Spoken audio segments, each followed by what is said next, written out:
like to call this meeting to order. It's 7:02. Ms. Diana?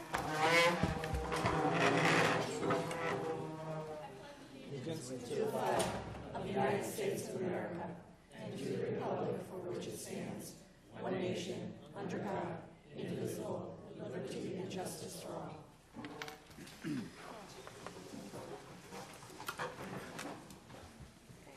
A motion to adopt the agenda. So moved. Michelle? Second. Karen? All in favor? Aye. Any opposed? Any abstentions? Okay, so moved.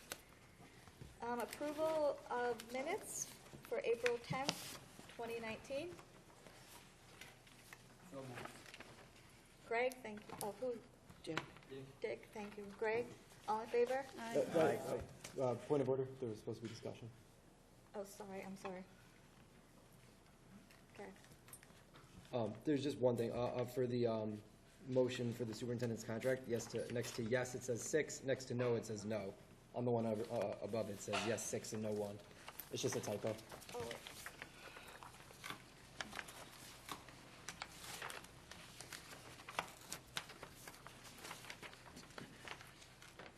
Oh.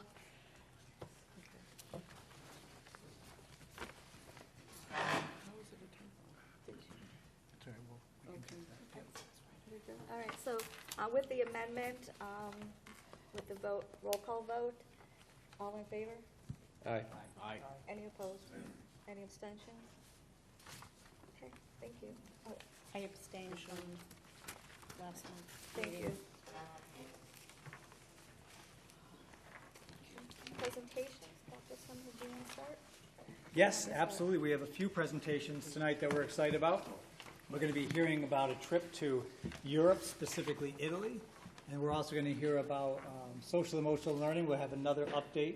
Ms. Parsons will be doing that, and then we'll move into Plymouth 212 Awards. So we're going to start with our trip to Italy, and Ms. Gina Ritchie is going to come on up. I'm not sure if you have some students too.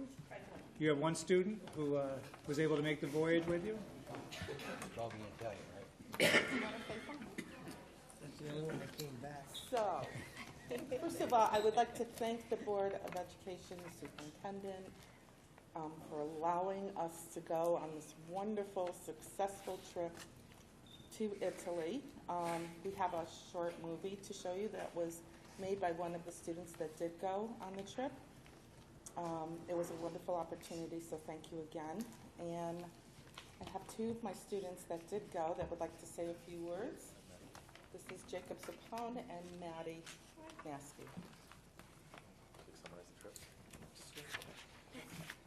So our trip went very well. We had great weather every single day except for one. We made some great friends from West Virginia, which was the other school we went with. We learned a lot about the history of Italy, the culture, and we got really involved. We got to see a lot of stuff that it would have been possible for us to experience without your approval for the trip and this experience.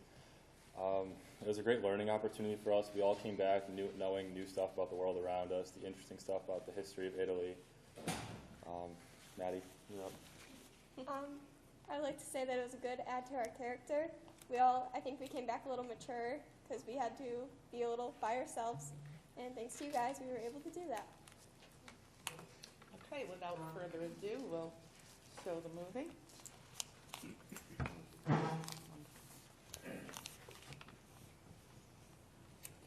About to leave, already packing. Come with me, I'm not really asking. We'll get away to a place where we don't know. About to see the world in action, what we can be, life with no distractions. We'll get away, this is what we waited for. Take my hand, we'll make it somehow. We can't miss out. I'm done living life with the lights out. Die with my own doubts. Be free with me. Let's go.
Taking all the sunshine, bottle up the rain. Go where the wind blows, let it show the way. Open all the windows, let in all the light. You can pull the stars down, paint the perfect sky. So go and write your song. The world will sing along.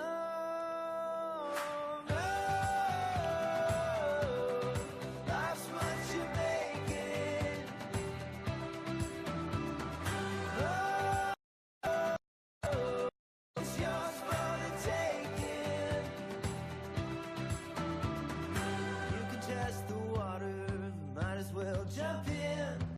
Don't know where we'll end up. You might as well begin. Memories you're making, you frame inside your heart. The middle of a nowhere, so somewhere you can start. So go and write your song. The world will sing along. Oh, life's what you're making.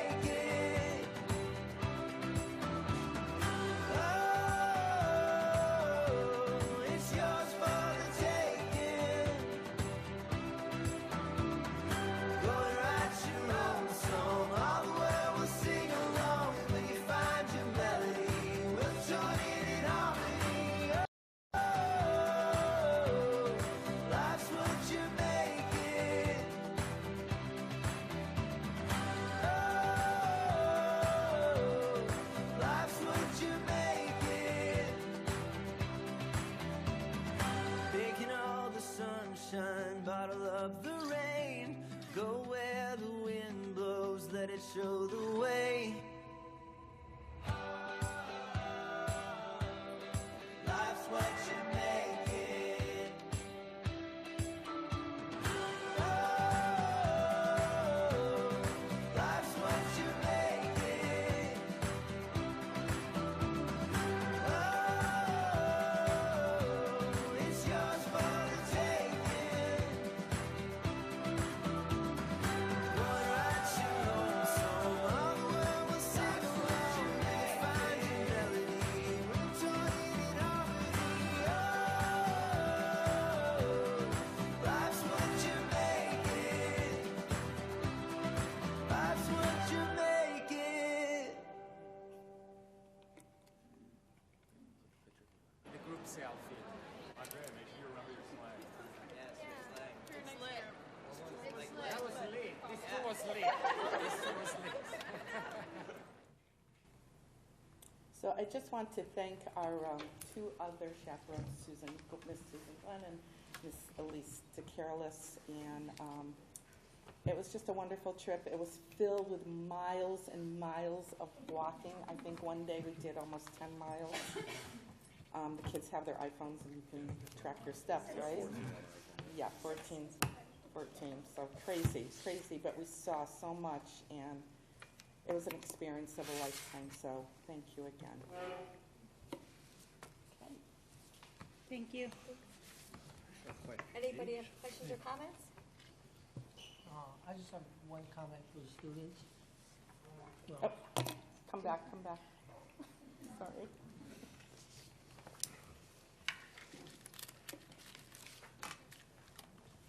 So what did you think it was, the perspective on Italy now compared to what your perspective was when you first signed up for your trip as far as culturally goes?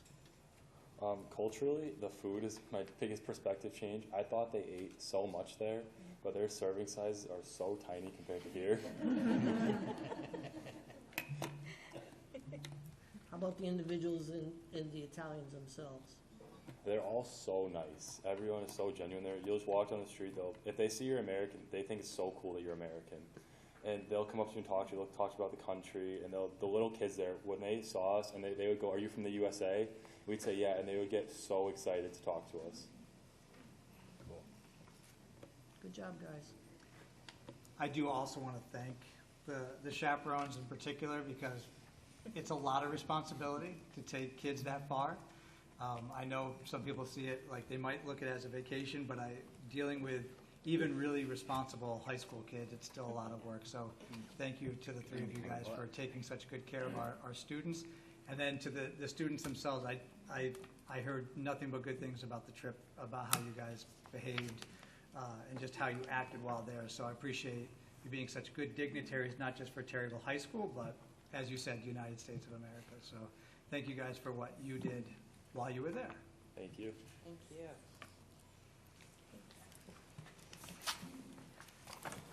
All right, so the next thing we want to do is move from Europe, and now we're going to move to an update from Ms. Parsons on social emotional learning. As you guys know, one of the major goals for the district this year is social emotional learning. We've done a couple of updates this year, but this is our final update for the year on social emotional learning, and it kind of sets the stage also for moving forward. So, Ms. Parsons? Good evening, everyone. I am here to give you our fourth update over the last 2 years since we started our focus on social emotional learning at the district level. As a reminder, this is one of the primary district goals this year. It is goal number 2, and it's related to several Board of Education goals. So just as a reminder, our focus is on increasing staff awareness and fluency around social emotional learning constructs and techniques this year. Pieces of that include using the CASTLE framework in conjunction with tools and trainings offered through the Yale Center. So that's the ruler approach that you'll hear us talk about. We have a district-wide SEL, we call it our steering committee. Myself and Mr. Vigliotti, the assistant principal here at Terryville High School, lead that committee with other administrators and staff members throughout the district. We have representation from all different buildings. And what we develop is a rolling 3-year plan in terms of setting our work moving forward. So this is a graphic that we've used and we keep coming back to as a committee, and what it shows is the big picture of social emotional learning. So the approaches that we're using, first we have to build the adult learning, and we have to have the adults acquire the skills and the intentional practices before it can move to that middle column, which is the student learning and student practice.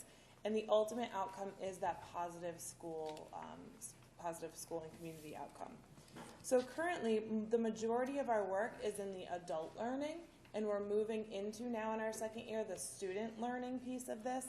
And so you can see where we are. It is a multi-year process. There we go. So there's the CASTLE framework that we started with almost 3 years ago now at this point.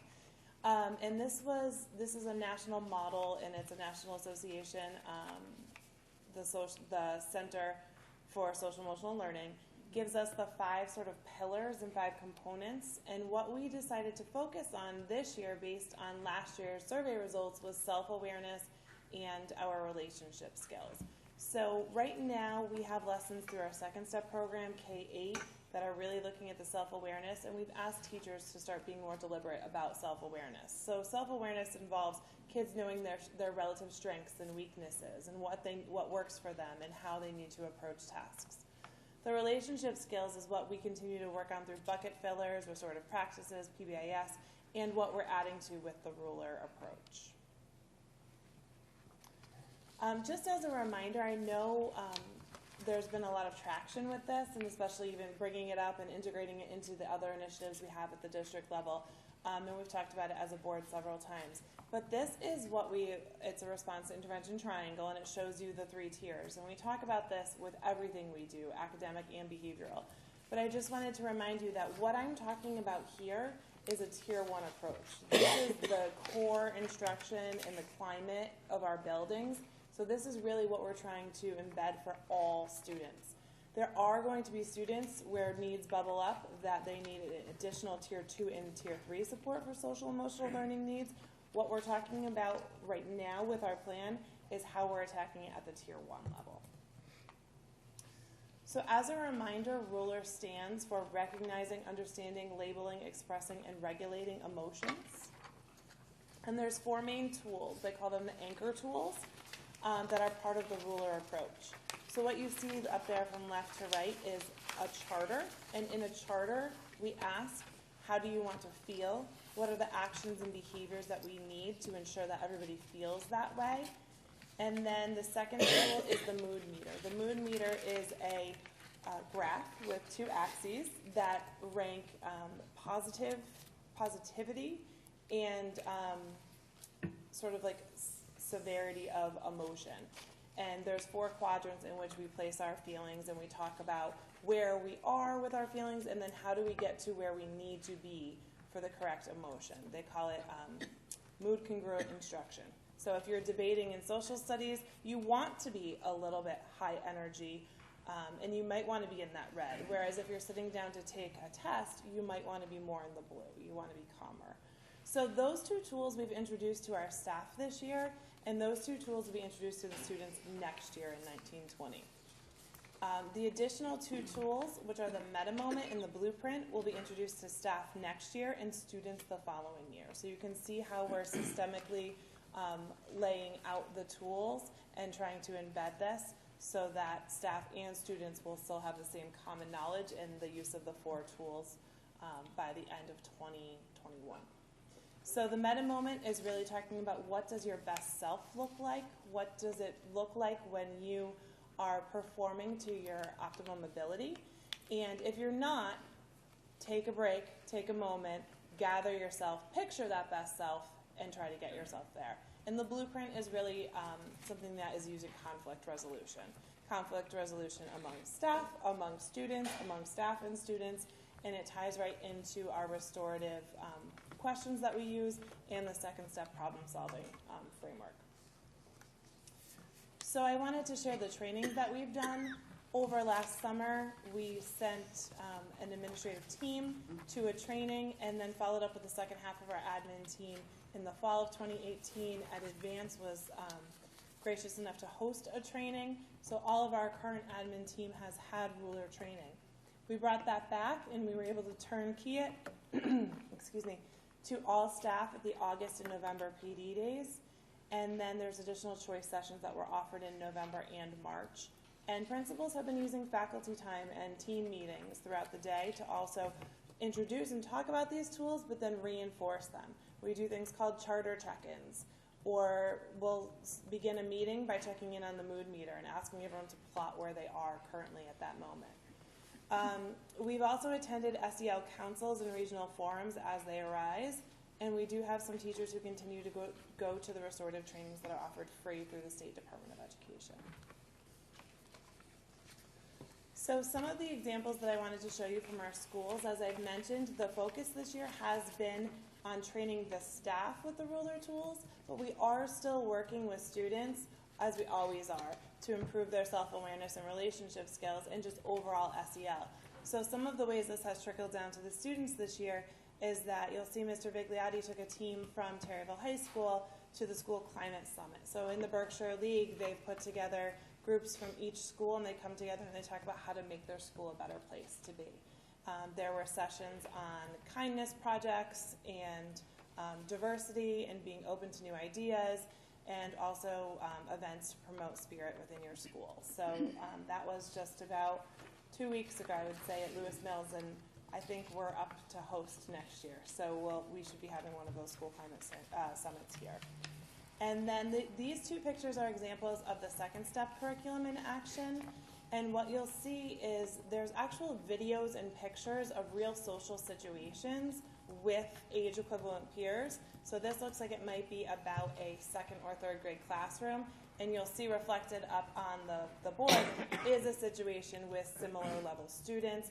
And the students are going to talk through what is each student in this situation feeling, how do they know, how would they react, what are strategies the students could use. So this is what is being part of that instructional piece. And second step, again, is being used K-8 currently. So just to wrap, our SEL steering committee is our group that's leading the work. In addition, each school has a school SEL team that meets throughout the course of the school year to keep the initiative alive in their building. But our work as a steering committee is really to monitor and inform the work. We're creating that 3-year plan, and we're measuring our progress and reviewing the feedback through our survey results. So we've just administered for the 3rd time our SEL survey that has questions in each of those 5 components of the CASEL framework, as well as around school climate. And we're going to be reviewing those as a baseline to compare how are we responding compared to last spring, which is a different group, but also how are we doing in comparison to this past fall to see how we're doing. So the steering committee currently has the work laid out for next year, which I mentioned is introducing the additional 2 tools to staff and introducing the first 2 tools to students as part of our bigger plan. And once we meet at the end of this month, we'll review the spring administration of the survey and create additional goals for years 2 and 3 moving forward. That's all I have if you have any questions. When during the day, for the pictures of the videos being shown, like when during the day would those students be shown that videos? Like during what class or? So that's at an elementary level, so the day is pretty fluid. What's built into the schedule right now is about 20 to 30 minutes a week that is devoted to second step and social and emotional learning. So in any given day, you always have your core ELA and your math, and we rotate sometimes through the science and the social studies and the second step. And library media science, all of those become things that occur 1 or 2 or 3 times a week. So right now, elementary students have about 20 to 30 minutes a week where they're doing a direct lesson. But we have classroom teachers doing those lessons so that they can reinforce and embed the language and skills across the curriculum. So if they may be doing that lesson, but if a problem arises about sharing, and that's what they just learned in second step, but that happens during science, we're going to stop and we're going to talk about it. We're going to use our strategies from second step in science to figure out how to share those materials. Is it different in high school? So at the middle school, they have a rotating schedule where every few weeks they have a longer block and they do several lessons together. At the high school, there is not currently a Tier 1 instructional piece here. What we're working on is through Ruler, they have a high school curriculum. Second Step doesn't go to high school. There's really not much out there that we could find in the past few years that went to high school, but Second Step does have, Ruler has a curriculum. It's 20 lessons for each freshman, sophomore, junior, and senior year. And what we're doing is we're embedding them into the health curriculum for 9th and 10th grade. So you'll see those lessons in health in 9th and 10th grade in the future. And we're working on a crosswalk between the 11th and 12th grade lessons and the college and career, the advisory naviance, getting ready for college type lessons. And we're looking to see, are they similar enough? Because a lot of the lessons from Ruler at that point are how will you present yourself going out into the world, and that's some of what we're already doing with getting ready for college. So we're trying to see where we can overlap and where those lessons will fit in 11th and 12th grade. But that will be new for next year. Any other questions? He kind of asked Okay. the question. Is there a time of day? I know you were explaining like blocks, but is there a certain time of day, like all kindergarten students are doing this activity, all first grade students are doing this activity? So at the district level, what we ask for are sort of time blocks, and then at the building levels, the building principals schedule each grade level. So at each of the elementary schools, there is about a 20 to 30 minute block once a week for each class. It's not all at the same time. It's not like 10 a.m. on Tuesdays, every kindergartner is doing second step, but it is scheduled into the building-based schedule. Is it every day or just once a week? Once a week. Just once a week? Mm-hmm. Yep. Any other questions or comments? Thank you. You're welcome. Thank you, Ms. Parsons. So the next part of our presentation piece is what we call the Plymouth 212 Awards. And I'm always very excited, and I think the board's also very excited to do this part. I'll let you guys do your shimmy. So about 4 years ago, just to make sure if someone's not aware of how this works, about 4 years ago, we decided that we wanted to put a recognition program together that can recognize any member of our staff. We have Teacher of the Year, and we have Para of the Year, and we have items like that, but we wanted to find an award that was our own that could recognize any member of our staff. It could be a custodian, teacher, administrator, cafeteria worker, and so we started putting this together, and we call it Plymouth 212 because I was reading some quote, or someone perhaps pointed the quote out to me. It's been a few years now. I forget exactly the reason why. But the quote was about when water is 211 degrees, it's just really hot water. But with one extra degree of effort or energy, it turns into boiling water. And boiling water can be used to power all kinds of things like locomotives like they used to, and really get a tremendous amount of work done. So we call this Plymouth 212 because we have so many staff members in this district that go and give that extra degree of effort, that extra piece of energy to help students and staff do their work better. So that's why we call it Plymouth 212. And we have these cool awards that we hand out to these 4 folks, and it's exciting because all these folks are nominated by their peers. So this is a peer-nominated type award. And then we have a group of other staff members who look through this and make a final determination of who in that particular year should be selected. So it's getting harder and harder to select, because now that we've been our 4th year, people are writing more and more because they want their person to be selected. So the committee is really challenged to try to decide who's deserving. But the 4 folks who we're honoring tonight are truly deserving folks. Really excited that they're here, and they've got family members and friends.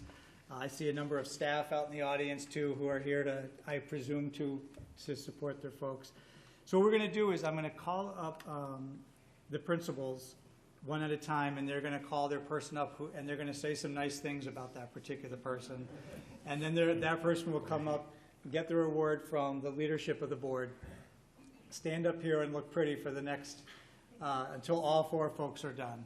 And I think the board chair will call a recess, pictures, and then we'll have a moment to just kind of hang out together and, have a chance to talk for a little bit, and then move on with the rest of the meeting. So that's the goal. So I would like to start with Plymouth Center School and Miss Crystal Collins. So if she could come on up, and if Carol could join her at the podium as well. You're first up. You have to show them how to do this, Carol. So I'm very proud to stand here with my friend and colleague of the last 15 years, Mrs. Carolyn Giannini, although everyone knows her as Nurse Carol. I'm just going to read what was written on her behalf because it really does sum up some of who she is. The sheer volume of traffic flow into Nurse Carol's office is just one reason she deserves special recognition. There are no scheduled times students are sick, of course, and the visits are not always spaced conveniently. More often than not, they come in clusters, usually around lunchtime, all with issues needing immediate attention and seeking reassurance because they are hurt and scared. Nurse Carol's patients range from 3 years old to 11 years old, and this age span requires so many levels of understanding in delivering loving care. She is adept at quickly assessing valid visitors with genuine need for the nurse from those wanting to avoid classroom work, usually math. Nurse Carol also offers a tremendous amount of emotional care to students in need of a little extra TLC and perhaps simply having a tough time. She quickly recognizes who is truly ill, but understands there are needs beyond illness that call for mending. She takes the time to help these students too. Her tone, her voice, her warmth, they all speak to the genuine compassion and love she has for the students. There is literally no time she makes herself unavailable. A lunch break without interruption is rare, and the path to Nurse Carol's office is well worn. Parents also receive care from Nurse Carol. They often react more strongly than their ill or injured children, and Nurse Carol offers clear information in a calm, reassuring manner to them, too.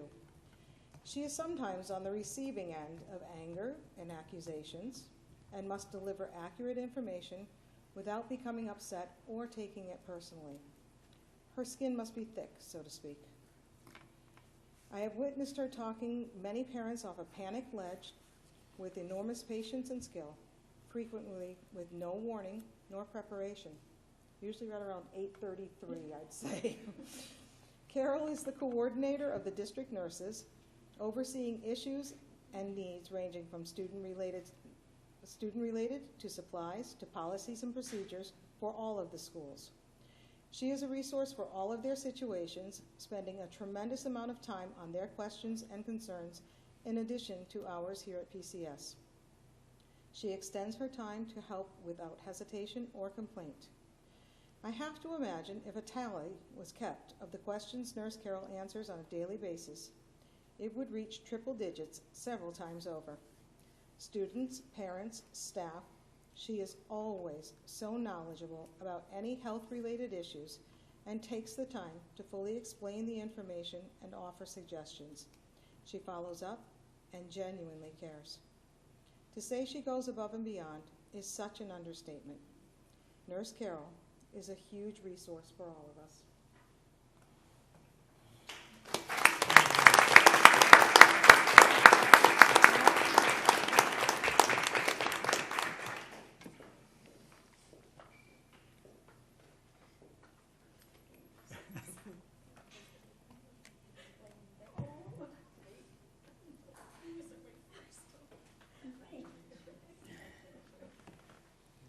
Very good. Okay, so we're going to go over to Eli Terry and have Miss Suffrage come on up.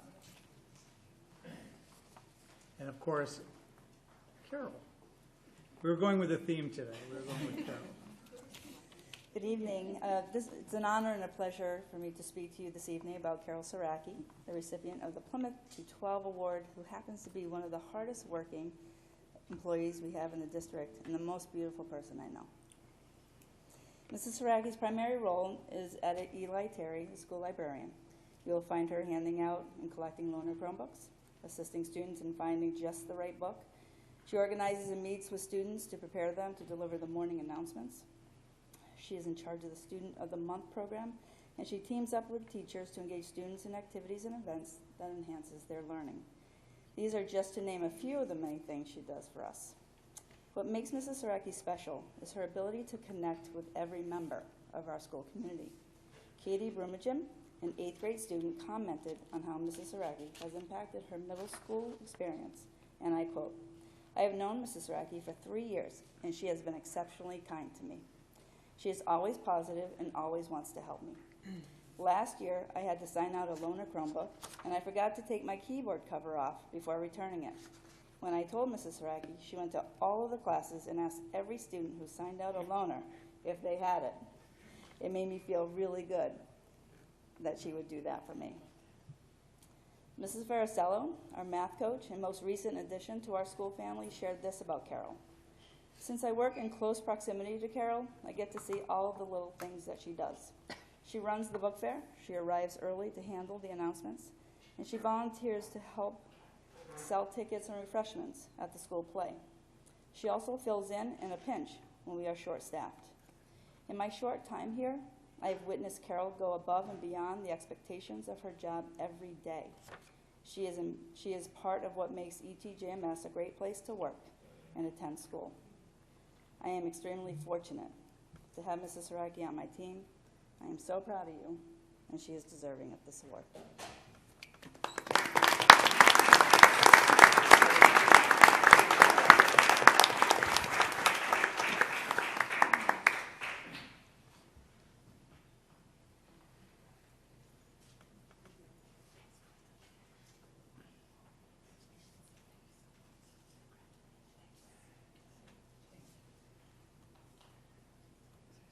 All right, now I'll ask Mr. Holtz to come on up.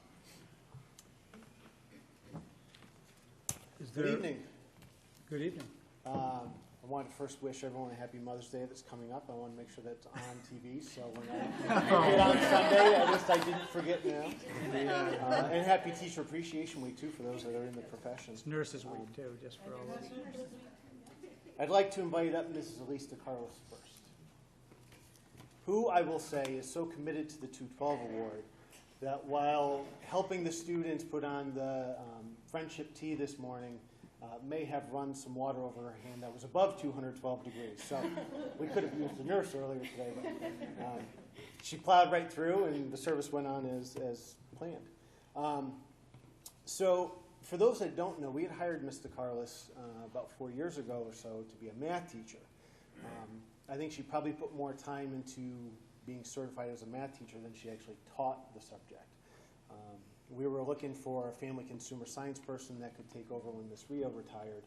And Mr. Carlos, who happens to have like umpteen years in the culinary field, was a prime candidate. So after numerous conversations and thoughts about where the program could go, she volunteered to take that position and then consume basically the next 2 summers totally revamping the program and the room and going through everything. So that's just the start. Through her time with this, though, she has enhanced our program beyond what I remember culinary class being when I was in high school. I basically took it so I could eat cookies, which meant I had to make them, but that was about it. Mr. Carlos is now really working with our students about nutrition, the science of culinary arts, and the sophistication of the meals that the students are making is just incredible. Just the other day, some of our students were making crepes, which I don't know if you've ever tried that, but I can't do that. They come out wholly and torn up. They're making homemade broths, and they're working on all sorts of different meals that kind of cater to the different lifestyles and nutrition dietary pieces, such as the vegan and the gluten-free. So our students are learning a variety of different things within the culinary arts. In her process, she's also working to build a program where our students can earn nationally recognized certifications, trying to give them that edge that's going to give them if they want to pursue that career right out of high school or even if they want to go for additional education. Many of you should be very grateful for Mr. Carlos. She has been an instrumental person in a lot of our larger production food events this year, including many of the treats that have been on that table over there.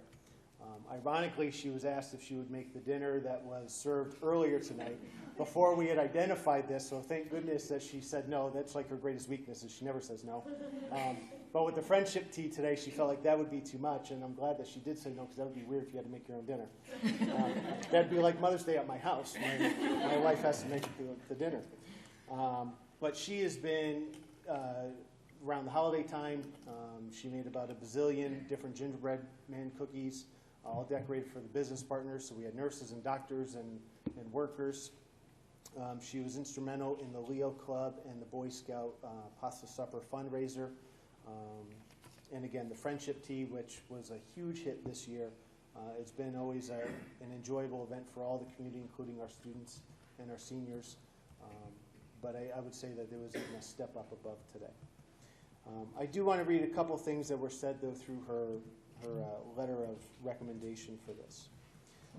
Says that Elise is here early, she stays late, and seems to always have a beaming smile, even in the 10th hour of the day.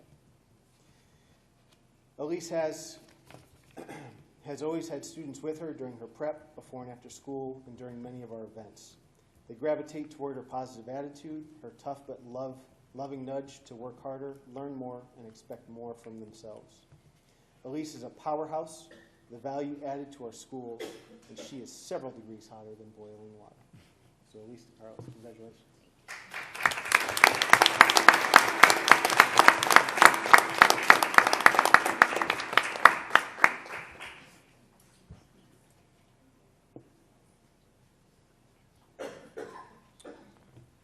Yeah, you might as well come up. You're next. Last but not least, right, Bob? We'll see. There's going to be some roasting. There's no way to last but not least is Mr. Bob Nave. He's one of our social studies teachers, and that's all he does, but he earned the award. Mr. Nave is certainly one of the popular teachers amongst our students. He manages to bring in the curriculum and lively stories to engage the students and make it practical. There also seems to be a quota of at least 3 corny dad jokes per class. Any of the students that have had him will certainly vouch for that. He does play the role of the patriarch for our staff here, though. He is often considered as an unofficial mentor by new and veteran staff. It's often that you will see teachers working with him, seeking advice on how to handle a situation with a student or a parent or something with their own practice. Often is a venting soundboard for all sorts of people, including myself. And he's always good for a bunch of paper goods in his room for all the other ones that need to have lunch. He seems to have a never-ending storage of paper plates and forks and napkins for all of the young whippersnappers who don't know how to pack their own lunch for him. Much like being a mentor for our students, or our staff rather, he is also very much a mentor for our students. He is the advisor of our student council and Gay Straight Alliance. He manages to really hone in and help those students have a voice within our community and the community at large. One small example of that was, I think, one of the last meetings when Jake Sapone talked about the painting of the parking lots. While Jake certainly put a ton of work and effort into that and put so much of the prep into, Mr. Nabe certainly helped and coached and guided him through that process. Mr. Nabe has also taken over our Sunshine Club, which never was like officially kind of put together. It was always kind of on a whim. Our Sunshine Club ends up celebrating all of the great milestones in people's lives. So if we were to have a baby or somebody were to get married, but it's also there to support people when they're going through a hardship, whether it's a loss of a family member or some type of a surgery. So Mr. Nabe is always there. He puts all the cards together and the gifts and does all the communicating and putting all the 50 so people in high school together to do that. This year, above all others, and not to minimize any of the other years, I think Mr. Nabe deserves this recognition for all the hard work he's done with our NIA self-study. Mr. Nabe is what we consider our NIA self-study chair. Basically what that entails is that he needs to know the entire NIAS process inside and out. He could probably almost read you the 300 some odd page NIAS guide verbatim. He has been responsible for putting together the different standard chairs and teams that go with that. He has overseen all of our PD time and faculty meeting time that's guided our staff through this process. And he will continue to have an extreme amount of time left over to still work through this. There's much work to be done over the summer and final preparation. And fortunately, Blackie's isn't very far, and him and Mr. Schumann have spent many of days over hot dogs working through some of the report. So without further ado, I'd like to introduce Mr. Bob Nave for our final 212 awards.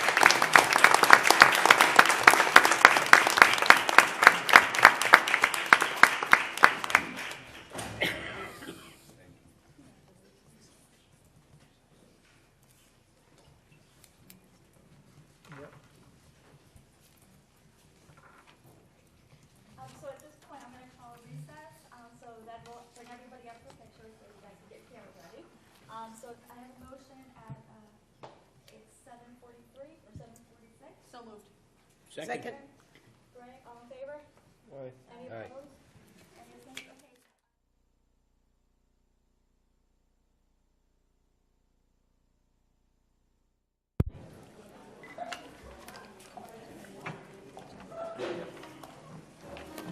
I need a motion to come out of recess. It's 8 p.m. So moved. Second. Greg, Dick, all in favor? Aye. Aye. Any opposed? Any abstentions? Okay. Ms. Chair, point of order. Yes. I would like to make a motion for the enrollment projection presentation by Mr. Kennedy, which is number 9. If we could put that just below number 6, which is the student representatives. Second.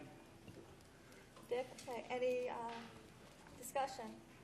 Comments? I have no problem with it. Anybody else have a problem with that? All right, all in favor? Aye. Any opposed? Any abstentions? Okay, thank you. Thank you. So we move forward. So we have like 2 more agenda items, and then we'll bring you right up, okay? Thank you. All right, Dr. Semmel. So a relatively quick superintendent's update. I'm actually going to first turn it over to Mr. Trudeau to talk about Chromebooks, because he loves Chromebooks so much. Mr. Trudeau? Caught me off guard. Wasn't ready. No, just a quick note as we near the end of school, we started planning for the collection of the student Chromebooks, where the team will take all of the Chromebooks and just inspect them, make sure they're ready for next year. And parents, guardians, I would just say, if you had a moment, just check over your student's Chromebook, just make sure it's all set. We have some dates at the high school, and Mike, if you were still here, I'm not sure, but you could correct me. We're looking at June 7th, and the guys know too. June 7th, 10th, 11th, and 12th. The times will be nailed down. I think it will be between exams and so on, I believe. Our tech crew will be in a collection area. And then with Eli, Ms. Suffrage, I believe on the 10th. They'll be collected in the family classes. That was it. Very good. Thank you. I also wanted to have Mr. Hendrickson give you an update on our regular education bus contract and some information we just received. I'm going to read this to make sure it's clear. The district has been notified by All-Star Transportation of their intention to be acquired by Student Transportation of America, or STA. Preliminary discussions with All-Star indicate that All-Star will operate as a wholly owned subsidiary of STA, and that there will be no changes in All-Star's management, drivers, or equipment. A representative of All-Star will be present at the June Board of Ed meeting to answer any questions. Just want to make sure you guys were aware of that. We can talk more about that if needed. I did want to also mention two other items. One, we learned through our Facebook page, interestingly enough, that there was this opportunity to win $100,000 worth of instruments for our school system. So we found out about it just a few days before the closing, but I sent a note to Mr. Keene. He jumped right on it with some students, and they put a very good video together to try to encourage the powers that be, whoever that is who makes this decision. I don't know if it's Barry Manilow himself or not, but they put the video together, got it put out there, and Mr. Keene tells me part of the way they decide on the winner is by votes, but he says that's not the only piece of it. So we've put the link to the video on our Facebook page, but we also had Mr. Keene send an email out to all parents. You can vote, I understand, once a day. So anybody out in the audience can vote yet? It's once a week. Oh, it's only once a week. I voted yesterday, and I was going to vote again tonight, but I guess I was going to be told I couldn't. All right, so you can vote once a week. Thank you. I thought it was once a day. So that would be a terrific situation to end up with winning that. But I give kudos out to the music program for putting that video together and at least giving us the shot of winning some serious money there. If it's by email, you could probably vote different emails, right? Is it by your I email voted- address? I voted 4 times and it registered all 4 of them. Okay. Oh, so try. Okay. I tried, and then I tried again that seconds later, and it said, No, it's no. every day you can vote. Yeah, that's what I thought it told me, but too. try, I don't know. I don't know, I did it. vote. I've done it 3 days in a row now, so. Okay. Yeah. So maybe it is once a day. But vote often, and just really if you can share the word. We know with our Facebook page that sometimes we can get something shared hundreds of times and it can go out to thousands of people. I remember the Fisher video that they did, the 5th grade music. It was shared it was seen by thousands and thousands of people by the time. So this is something that could grow. And finally, I sent you guys a quick note. Graduation is on June 13th, and our board meeting was supposed to be June 12th. So there was some discussion about potentially moving our June board meeting to June 5th. I didn't hear back from everybody, but the folks I did hear back said no problem to June 5th. So I just wanted to see where we were with moving it, especially since we can kind of make that announcement public. Right. Can I look at my phone? Go ahead. This would give, You're checking too, aren't you? one of the things that would benefit is our tech folks who do this till however long this meeting goes. Right. We then have to make sure we're all set up for Eli Terry's moving forward ceremony the next day. That's part of the issue. But also you'd have this night followed by graduation. So is everybody good? Do we like that date? I'm good. I'm okay. Officially say that? All right. Thank you. Just FYI, I'm pretty sure that's the night of our sports awards in the auditorium. And then we typically follow up with an ice cream social here. Oh, Oh, Lord. that's all right, we'll have ice cream. That wasn't in the calendar, I think, when we were looking at this. Oh, boy. What about the following night, the 6th? I can double check the calendar. The date sounded familiar though. So. All right, The whole booster club is here. Yep, June 5th, 6 p.m. Okay. I don't know when that was identified, because we had checked this a week ago, and there was Back in no date for the sports. Mr. Fowler. Yeah. Right under the bus. What does the next day look like? Or can we move it to a different day? Can we look at our phone? Yep, look at your phones, check your calendars, everybody. I'll look at my old-fashioned. She's still got. Yeah, I still have a calendar. Go ahead, Jennifer. Well, I would have to go all the way home to look at my old-fashioned calendar, because it's on the wall, so. I have You one got of those time? too. You I've got got one of time? those too. Not that kind of time, dear. It's chipped in stone. On Thursday the 6th, there's a PTSA meeting, but, I mean, that's 6:30? not in here, so. That's at 6:30. The Eli Terry Spring concerts that night. That's out. Okay, cool. All right, let's just go back and we'll put some dates out. How about the 30th? 30th of May? Does it No, have to June. be? Oh, jeez. But we could just leave it, I mean, we can leave it the 12th too. It's already in your calendars. I mean, could we just not have the, I mean, do we have to have the level of recording that we have here? I We mean, do not need to have, no, it's not part of So, our I mean, requirement. why don't we just let them set up where they need to set up and we just have a bare bones meeting? That would be, if you guys wanted to do that, and we'd be able to do that. How do you all feel about that? I didn't quite catch what you were. So Karen suggested keeping it on the 12th, but not having tech with us, just kind of being a regular meeting without Fine with me. live. No problem. So you okay? Cindy, you okay? Yeah. Michelle? All right. So keep Yeah, on the we'll 12th for keep it now? on the 12th. Okay.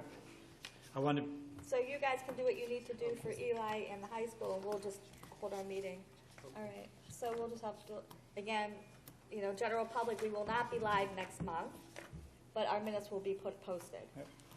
Okay, all right. and that was it for So my we go back update. to the old days. Yeah, exactly. All And that's right. the end of my update. Okay, thank you, everybody, for helping us make that decision. Okay, we're going right into the student reps. Ms. Diana?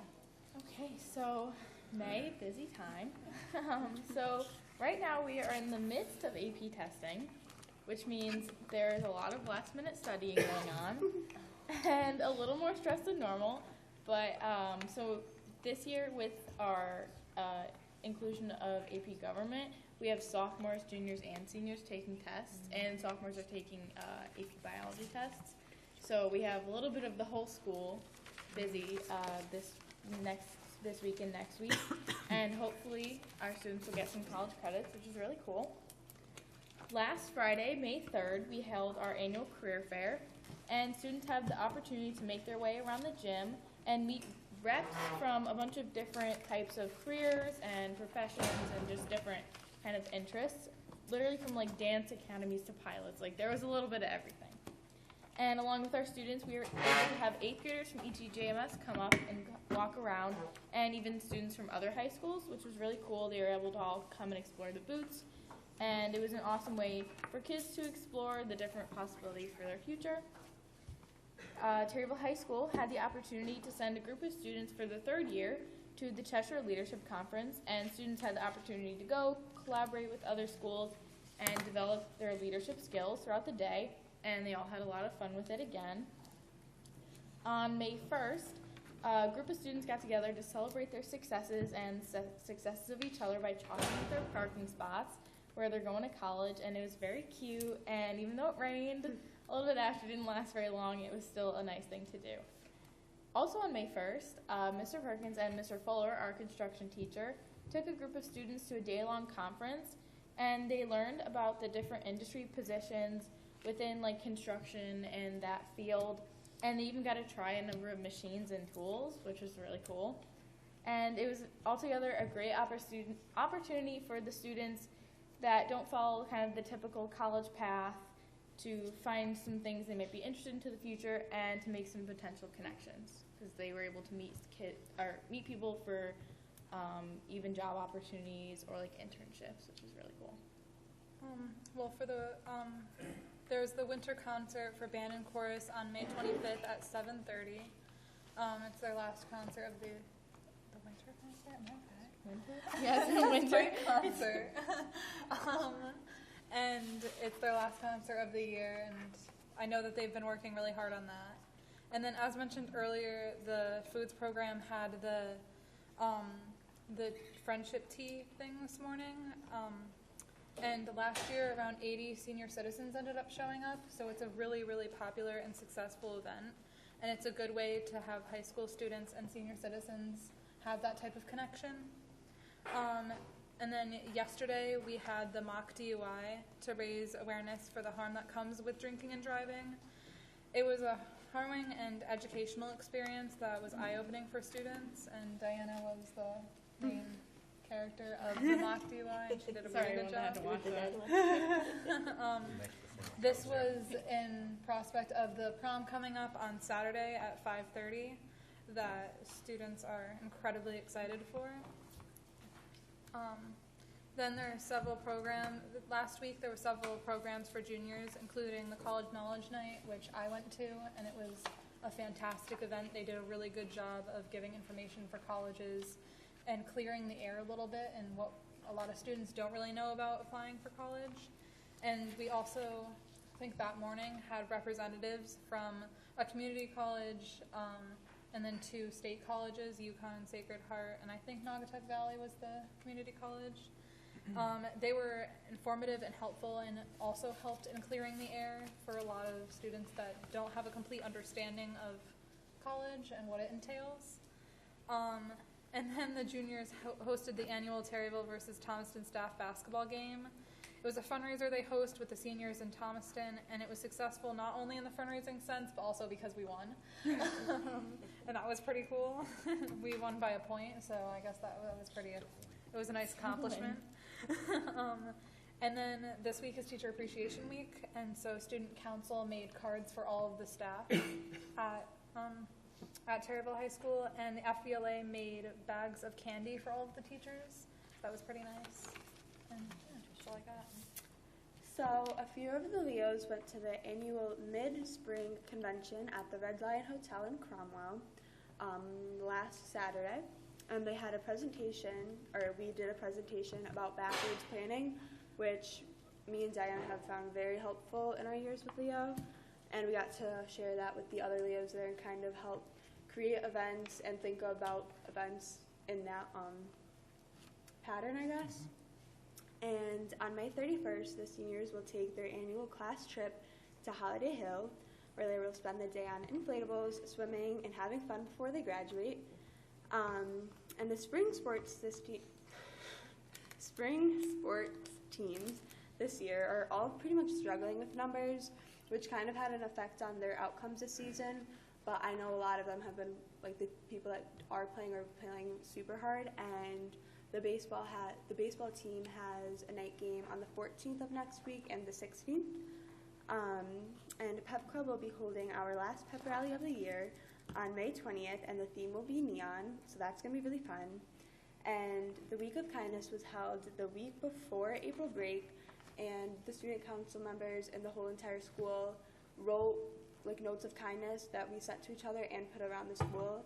And I know a lot of the students who had a lot of fun with it and loved getting their cards from their friends. That's all. Any questions or comments for the ladies? Thank you. Okay, so we did move the agenda items, so Yep. introduce. I can introduce. Okay. Yeah. So Mr. John Kennedy is here from NEASC. As everybody knows here at the board, but folks at home may not know, we're finally engaged in our facilities study, which starts with a demographic study, an enrollment type study. So this tonight is Mr. Kennedy's coming out to talk to you about the enrollment study that they've done to this point, and he'll give you a lot more information from that perspective. So I'd like to welcome Mr. Kennedy from NEASC. Okay, thank you very much. I'm sorry, NESDEC. I keep saying NEASC because I got the high school report on my mind, but NESDEC. So there are, the presentation that we're going through, there are some copies on the back. Probably not enough for everybody here, but if you wanted presentation, there's some directly straight in front of me. if you want to see that, but it'll also be up on the screen. Okay, well, thank you very much. And first of all, I would like to compliment the school board and the administration for engaging in advanced planning.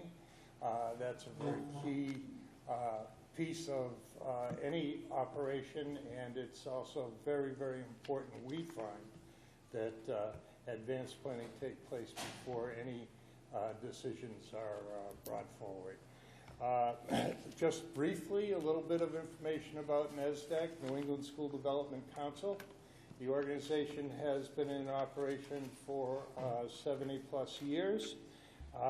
It is a nonprofit, and currently we are based in Marlborough, Massachusetts.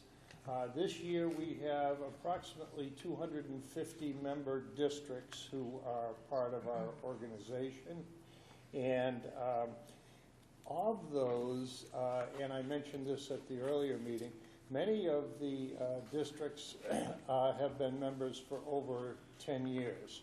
And we believe that's a very positive note because it does indicate, in our view, that we are providing them services that make them want to renew membership each year. What do we do? What types of services do we provide? We are primarily involved with executive searches. We are involved in strategic planning for districts. We help them with that. We do, on an annual basis, we have been averaging about 280 sets of enrollment projections for districts throughout New England. And also, and this brings us to the point here, we are involved when districts are considering possibilities. We do demographic studies, which help us to shape the enrollment projections, and we also do facility best use studies. In this particular project, we are, first of all, you see the team, and this is the team that is working on this current project. And then, in terms of the project scope, the scope of the project is primarily, at this particular point, we're starting the analysis of future enrollments. So in order to do that, we have begun a demographic analysis. And to do that, we have analyzed district and municipal records. Data has been provided, and I want to make a point of complimenting town officials and realtors have been very helpful in giving us information with regard to the local area. We have also gained info from the state of Connecticut and the U.S. Census Bureau. And so based on that, we have reviewed the Plymouth grade level enrollment projections. And so first of all, we're going to talk about what we've learned from the demographic analysis. And the first note is that over the period of time from 2010 to July 2017, the community did experience, at least based on the U.S. Census Bureau estimate, a 4.2% decline in population. Okay, so there has been a drop in population over that period of time. Residential sales outlook, factors indicate, and this is key, factors indicate that Plymouth is likely to experience accelerated housing turnover during the course of the next decade. And the factors that influence that are on this page, and this is probably one of the most important in the report. All right, on the national level, the baby boomer generation has begun turning 65 years of age at a rate of 10,000 a day nationally. And that is projected to continue for the next 11 years. All right, why is that important? According to regional and local realtors, the boomers, many are looking to downsize to smaller homes. Many of the boomers are in what we refer to sometimes as empty nester homes. They have maybe 3, 4 bedrooms, single families, and they do not have family living with them, and so therefore they are thinking in terms of downsizing. And so when they downsize, they are typically looking for condominiums or apartments or ranches, which are single floor. Okay, that's important as people get to the age and the stairs and so on. And so that's a major factor. Now, question. When 3 and 4 bedroom homes get vacated or put up for sale, who is likely to purchase them? Young families. All right. Typically, it's going to be either a family with children or people who are planning to have children. So that's a major national factor which is going to continue for the next 10 years, 11 years, excuse me. Next factor, the millennial generation. All right, we have heard lots and lots and lots and lots and lots about the millennial generation over a period of time. But they were born between 1980 and 1998, and they have been comparatively slow to marry, to become parents, and to purchase single-family homes. Many in this age group have, and we hear this frequently on the news, high college debt. And so therefore, many of them have postponed. However, the millennial generation now, the oldest of the generation, are moving into their mid-30s. And so what we are seeing on the national level is that they are beginning to make that decision. Are we going to marry? Are we going to have a family? And once they've done that, and this is important also, many of the millennials, unlike prior generations, have rented as a couple, have rented apartments, 2-bedroom apartments, or they have purchased condos because they're less expensive, or, and this is true in terms of the millions, some of them are still living with their parents as they move into their late 20s and early 30s, and even when they have their first children. However, what is happening now is they are moving to purchase single-family homes, especially the older members of the generation. Okay? Next, number 3 here is information that has just come forward, and I think it is very, very important to this particular region. According to Bloomberg, the National Association of Realtors used the U.S. Census Bureau 2017 American Community Survey to track households which had 19 to 37-year-olds. All right? And in the 100 largest metropolitan areas in the United States. And take a look at what area had the most. That's crazy. New Haven, Milford, Connecticut. 75% of the move-ins were millennials. 75%. And the results of the study, we went a little further than that, and we took a look at areas that were within 45 miles or a 1-hour drive of New Haven, Milford, Connecticut, Plymouth being one of them. And we found that many, many of the communities surrounding that area have experienced very significant increases in home sales, single-family home sales. And according to the information provided by realtors, both regional and local, that we've talked to, although in some communities, prices have exceeded the level that millennials can typically afford, in many of the communities, including Plymouth, they are within the price range that is affordable for millennials. Okay?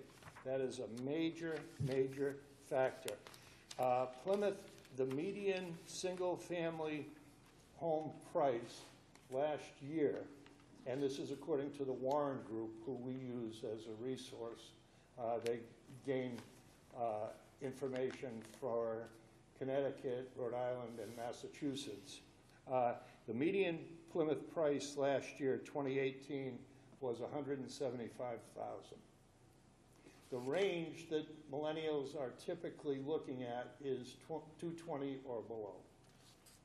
Okay, 175 being much more popular than the 220, but it is within the range. We also looked at Bristol, Thomaston, Watertown. They have all experienced tremendous increases or significant increases in home sales, and in all of those cases, interestingly enough, the median home price last year was $178,000. So they are experiencing, and they are a draw to the millennials. We found some of the towns obviously had gone somewhat over that, but certainly Plymouth is right within the range. All right. Now, so this is very important information, and we think that it is going to have an impact over the course of the next several years. All right. Also, we took a look at residential sales through the Warren Group, which I had previously mentioned. And if you take a look at, let's see if we can do this. Yeah. If you take a look at the 2001 through 2007 period of time for Plymouth, the number was 166 per year. Then there was a tremendous drop, obviously, during the housing downturn. But take a look at the last bullet under single-family home sales. 2017 and 2018, single-family home sales in Plymouth, 174 units in 2017, 175 units in 2018. Key point. Those 2 years were among, in Plymouth, the single-family sales were among the top 6 for Plymouth over the past 32 years. Very important. Condominium sales, not major in this community, but you can see that 2017-18 had the highest number over the course of the past 18 years.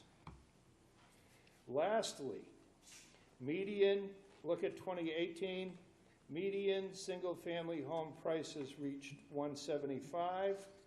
That is a little bit below what it was during the housing boom, but not by all that much, and it is clearly within a range that is affordable for many millennials. Okay. Realtor information. We interviewed local realtors who were very cooperative. They indicated what the Warren Group info was telling us as well was accurate. Sales volume has increased significantly since 2012-13. Days on the market have continued to diminish. Multiple bids if a house is properly priced. And so therefore there can be, pushing the price up a little bit because there are multiple bids. The common selling price, again, under 220 is the top. Boomers are downsizing. Families with children are almost always the buyers, which makes sense, right? When you have a 3 or 4 bedroom home. And then lastly, often the millennials who are purchasing are first-time buyers. So this is information. Factors affecting. They indicated new industrial park has helped increase tax support, and also the fact that interest rates are actually lower than they were mid-year last year. And the Fed has kind of cut back on any plans to increase interest rates.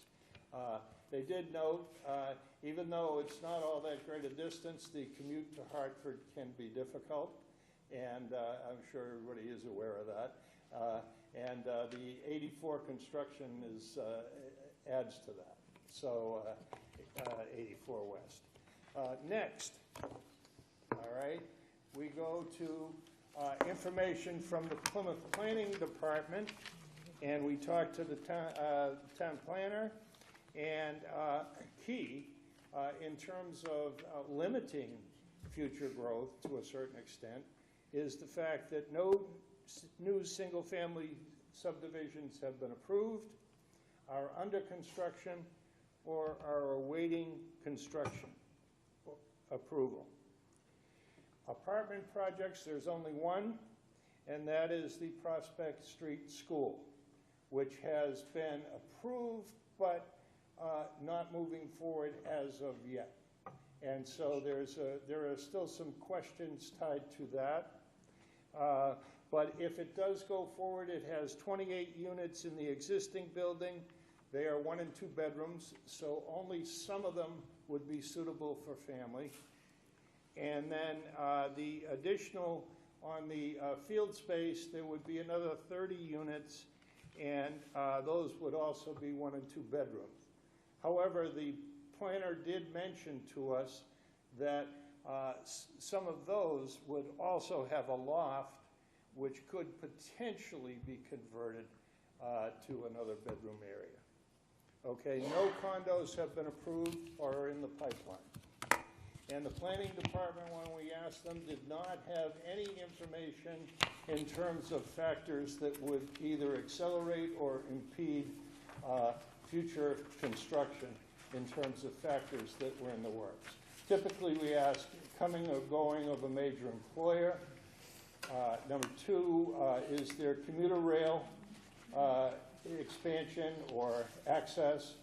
Or number 3, is there anything in terms of zoning changes that would affect? And the answers that we received were nothing actually in the works with any of those. Okay? So, this gets us to the key assumptions for our enrollment projections, and it's based on these. A steady rise in the number of single-family sales. It started in 2016, and it will continue through the foreseeable future. All right, and we already referenced that and gave you examples. Secondly, Realtor and Plymouth Planning Department information. We had summarized that for you. The third factor is a key factor as well, and we are estimating the projections on continued economic stability on the national and regional levels. In other words, no major economic downturn. And so that obviously would have an impact.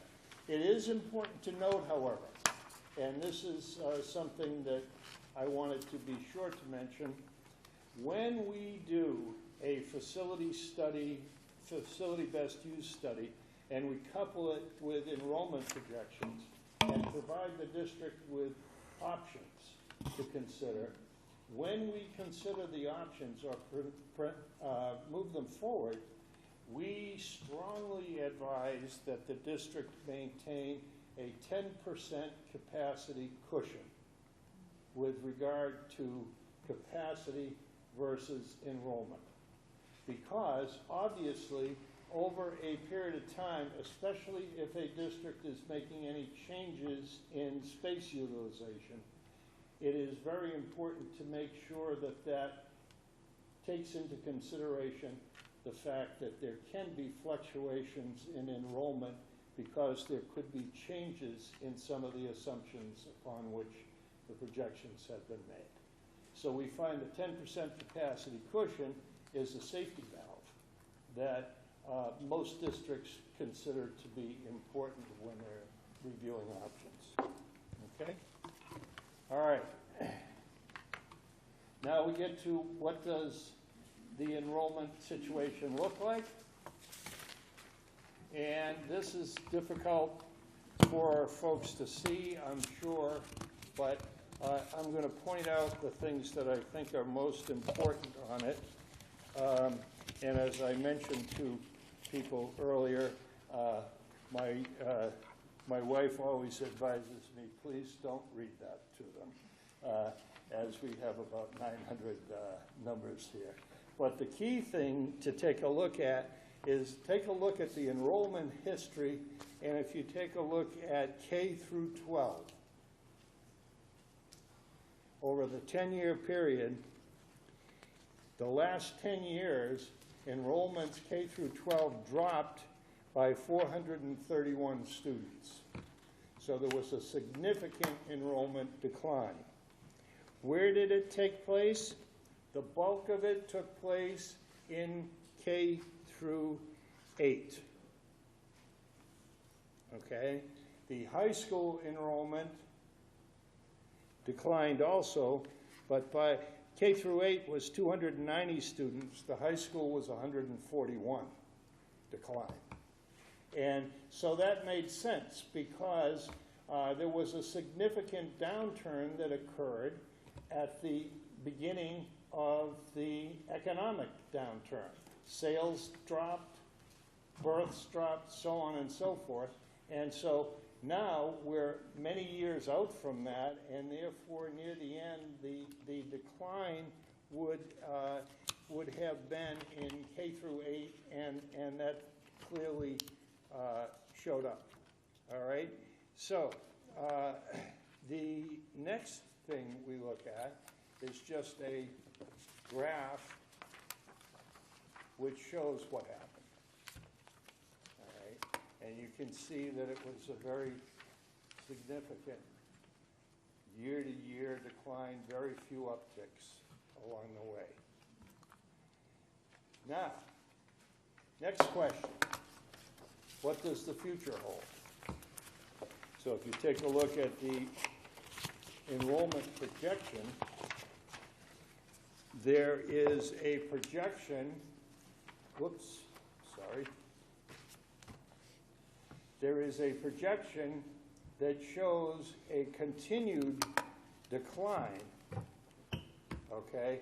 However, K through 12, if you take a look at that block to the far right, the lower block, and you take a look, K through 12 is projected to decline by 177 students versus 431 students in the last decade.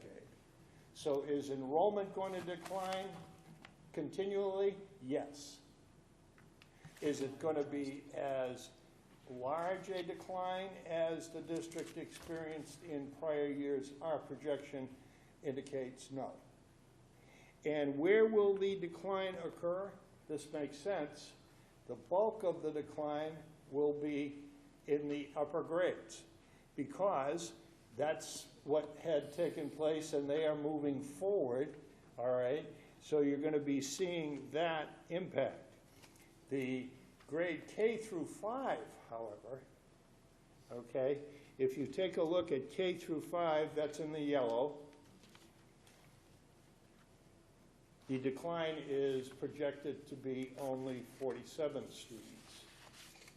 And so that's a major change, all right? And what is the primary factor that is going to be affecting that?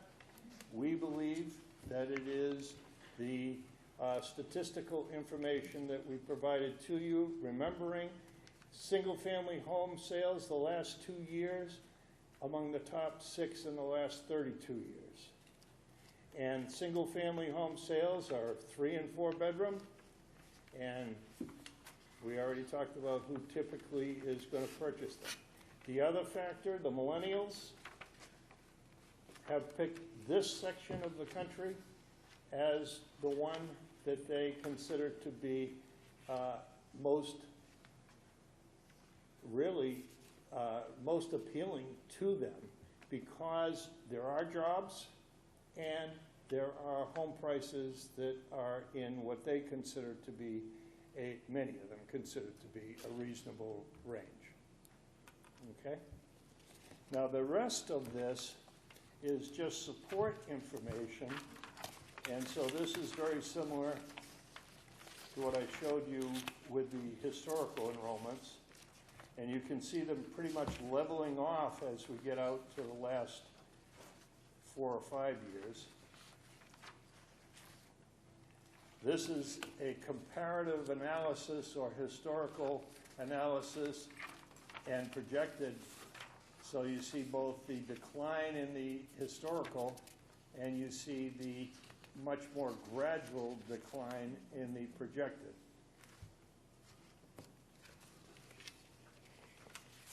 Next, you see something else that's kind of interesting. This shows you births, and it also shows you kindergarten enrollment.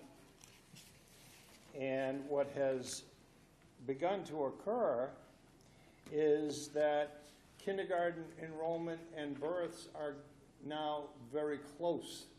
Whereas if you take a look at the earlier part, there were many, many more children born in Plymouth than were attending the schools in Plymouth. And so that has changed somewhat dramatically. And now in the most recent graph, you can see there that the change, that it's almost equal. So that's another major factor. And what that says is that parents are sending their kids to the Plymouth schools. Okay. Next, this is just some additional data. The thing that I think are some of the things that are important here, 0 homeschooled K through 12 this year. Okay, and then take a look at, if you take a look at this one, all right, K through 12 residents choiced out or in charter magnet schools, you can see in 2018 it was 118 students, but take a look at what it was in 2016, 140. So the number of students choiced out has diminished. And if you take a look at the next one, K through 12 special ed outplay students, 13 in 2018, 22 in 2016. So those are some factors that I think come into play also, and will probably continue. And as the district expands programming, as we heard tonight, with some of the projects that are taking place, it obviously draws students back into the district, and parents make those decisions. So that's a key piece. All right, lastly, we would like to commend Plymouth for commissioning this study. And the town is engaged in thoughtful database planning and prudent use of available resources. And so this is a key starting point. Now what's going to happen from here very quickly? What's going to happen from here is that between now and August, we will be completing our facility study. We have visited all of the sites, and the principals, I can't say enough, they were so helpful in providing us with information and assisting us. We will be working to complete those capacities analyses over the course of the next couple of weeks, back and forth in touch with them. And then we're going to begin to get a view. What does the enrollment outlook provide? And what does the capacity provide? And then we will develop a set of objective options for the district to consider. And the options will include both what we view as advantages and also challenges associated with it. And again, we are objective with this.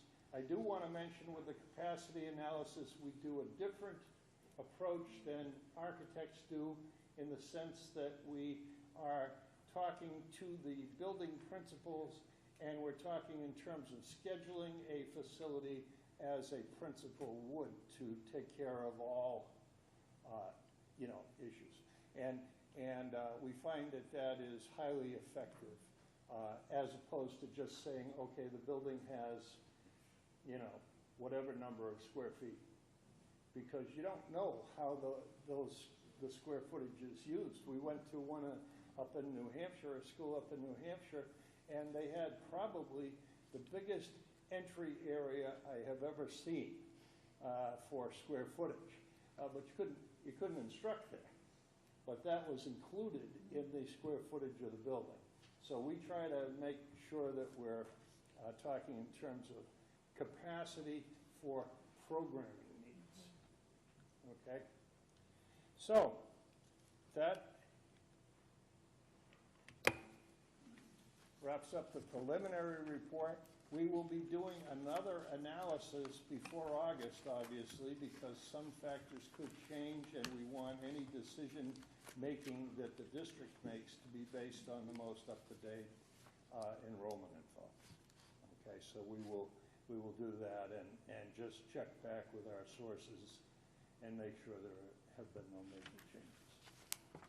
And I'm open to any questions. Any questions? Comments? I'm sorry it took so long. No, fine. Josiah? Do you have any idea? Well, first off, thank you. This is very cool. Do you have any idea if the declining enrollment numbers in Plymouth are similar to what the average would be in Connecticut? I think that the average in Connecticut would be lower. Okay, meaning is that the decline would be greater, and that the numbers here are lower, because not all parts of Connecticut are experiencing what the area, New Haven and north, up to this area, are experiencing. And factors that affect that, some parts of Connecticut, and there are some communities that we saw in our study when we went through it, where the home prices are up in the $350, $400 range. And that can only appeal to a small number of millennials. And there are other areas where maybe they just are still experiencing major decline. So it varies as you go through. What we have found and we think it's starting to come this way, what we have found in Massachusetts is that the job market in Boston is very, very strong. However, as a result of that, housing prices within a 20 to 25 mile radius of the city are ranging in the 800,000 to 900,000 range. And we did a study in a community that also has a ferry boat that goes from Boston to the community and can transport workers. 1.4. 1.4.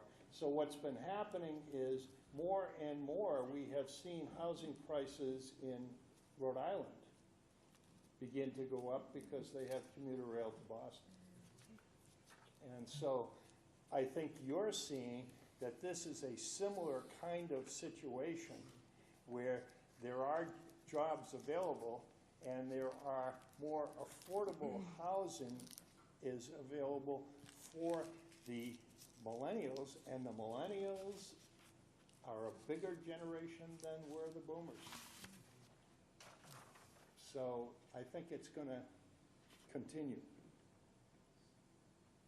Any other questions? Jared? I mean, I would definitely have to agree with you, what you're saying about what's happening with real estate in the Boston area. So I'm originally from Woonsocket, Rhode Island, and there's a nice commuter rail that runs from South Attleboro to Boston, and now my hometown is now a suburb of Boston. Yep. You know, the Bellingham area, all that area in there is now a suburb of Boston. All those people that can't afford the $800,000 homes are moving to Bellingham because they can get a $400,000 home in Bellingham. Yep. So it's true. Once New Haven starts pricing itself out of the millennial market, they're going to slowly but surely move north. And all we need to do, and this is something legislatures do, is get that nice rail line in Waterbury to get their act together so that people can commute without having to drive down the road. Yeah. And we've seen this, they're putting in a commuter rail station in Pawtucket, Central Falls, and right between the two towns, and all of a sudden, you know, demand has increased tremendously because you don't have to go to North Attleboro anymore. You can hop the train there, you don't have to pay for the parking, and it's been a major factor. So we think this area here is in a similar situation where there is very high demand among the millennial population, and we know they are entering the workforce and taking a lot of jobs. So. Any other questions or comments? Okay. All right. Good job, sir, so far. Thank you. Great. So far, thank you very much. Good job. Okay, thank you. Thank you. It's a pleasure working with you, and we're going to be back in touch. And as I told you, we're going to do another update with this. And we obviously are still working on the facility, and we'll continue being in contact with building principals.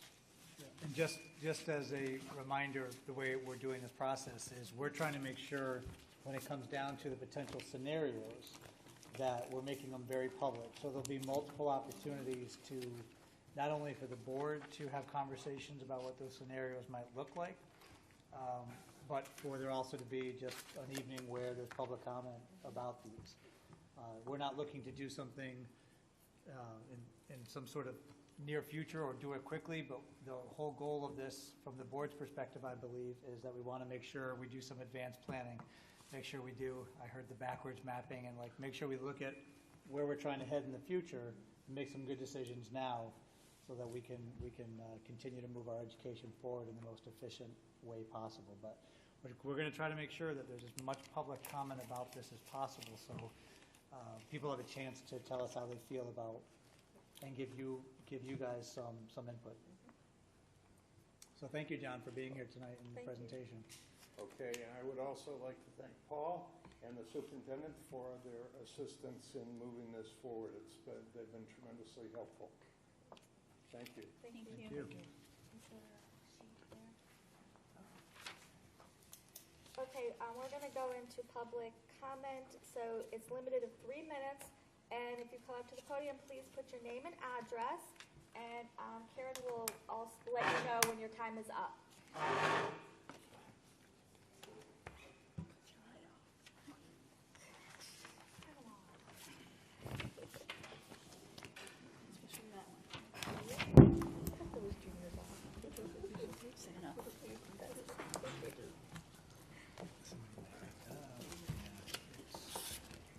It can happen later.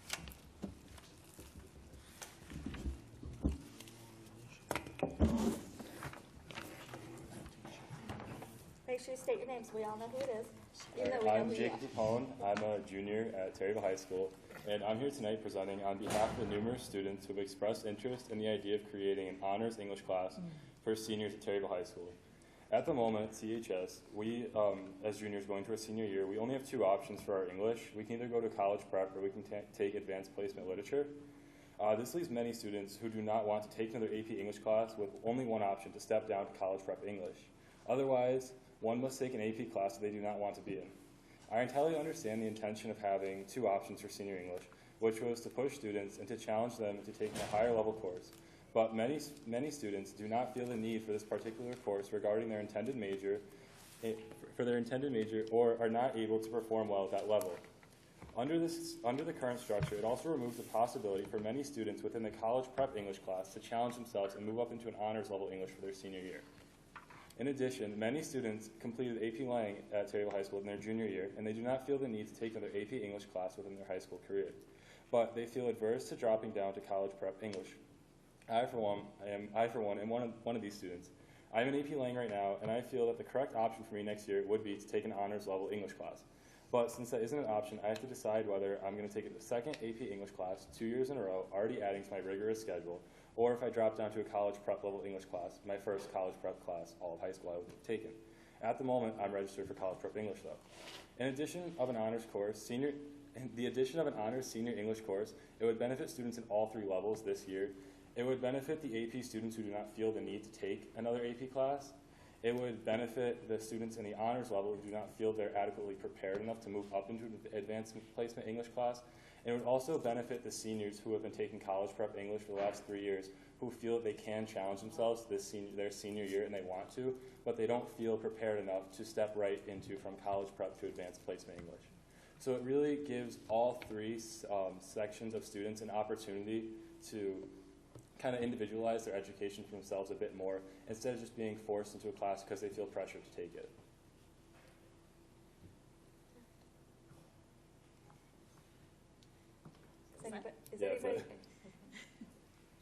Is anybody else going to talk for you guys? Because I'm sure we have questions for you. So as a collective, I'd like to ask them together. If you guys, all right. Just adding, do I have to say my name? Yes. Oh, sorry. Make sure you sign too. Okay. Madison Maskey. I'll just talk and then sign it. Okay. So a lot of the students and the teachers have been discussing this throughout the school day. It's been a topic for at least 2 months now. We're uncomfortable with the fact that we have to choose between these 2 options because we're hard workers, but an AP class is a lot of work. It's more than we thought. It's not just, oh, you're going to take an AP class. It's, oh, you're adding all this to your schedule. It's more than a lot of kids can take on. So it's kind of affected the student climate a bit, so we kind of need to change it to make it more positive so we actually want to learn. That's it for me.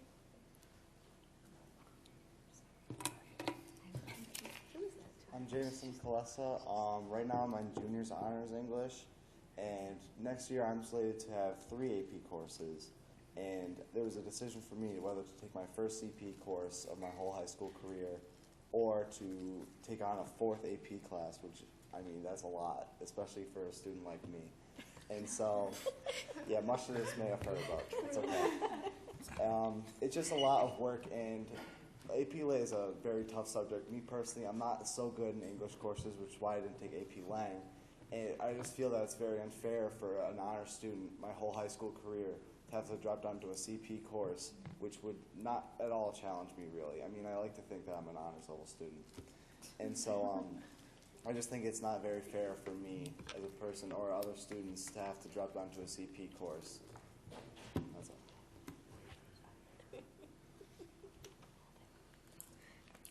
Hi, my name is Julia Landway. I'm a senior here at the high school. And I figured I would give my perspective because last year when I was a junior, I took AP Lang. And now as a senior, I'm in AP Lit because our class was not provided the option to take an honors course. And it was something I would have really liked. I received a 5 on the AP language exam, and I really would have preferred to just not do another extremely rigorous AP English course, having already received the credit. And I took 4 AP courses this year, so it was indeed a stress. And I also ended up not even taking the AP Lit exam because it was $100 out of my pocket for a credit I didn't need. So I think that I have a really fine group of juniors behind me that are advocating for something that the school should definitely take them up on. I think an honors course would be really beneficial.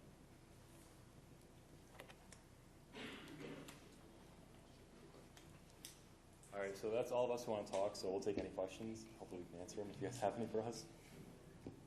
Well, I want to actually, go ahead, Sue.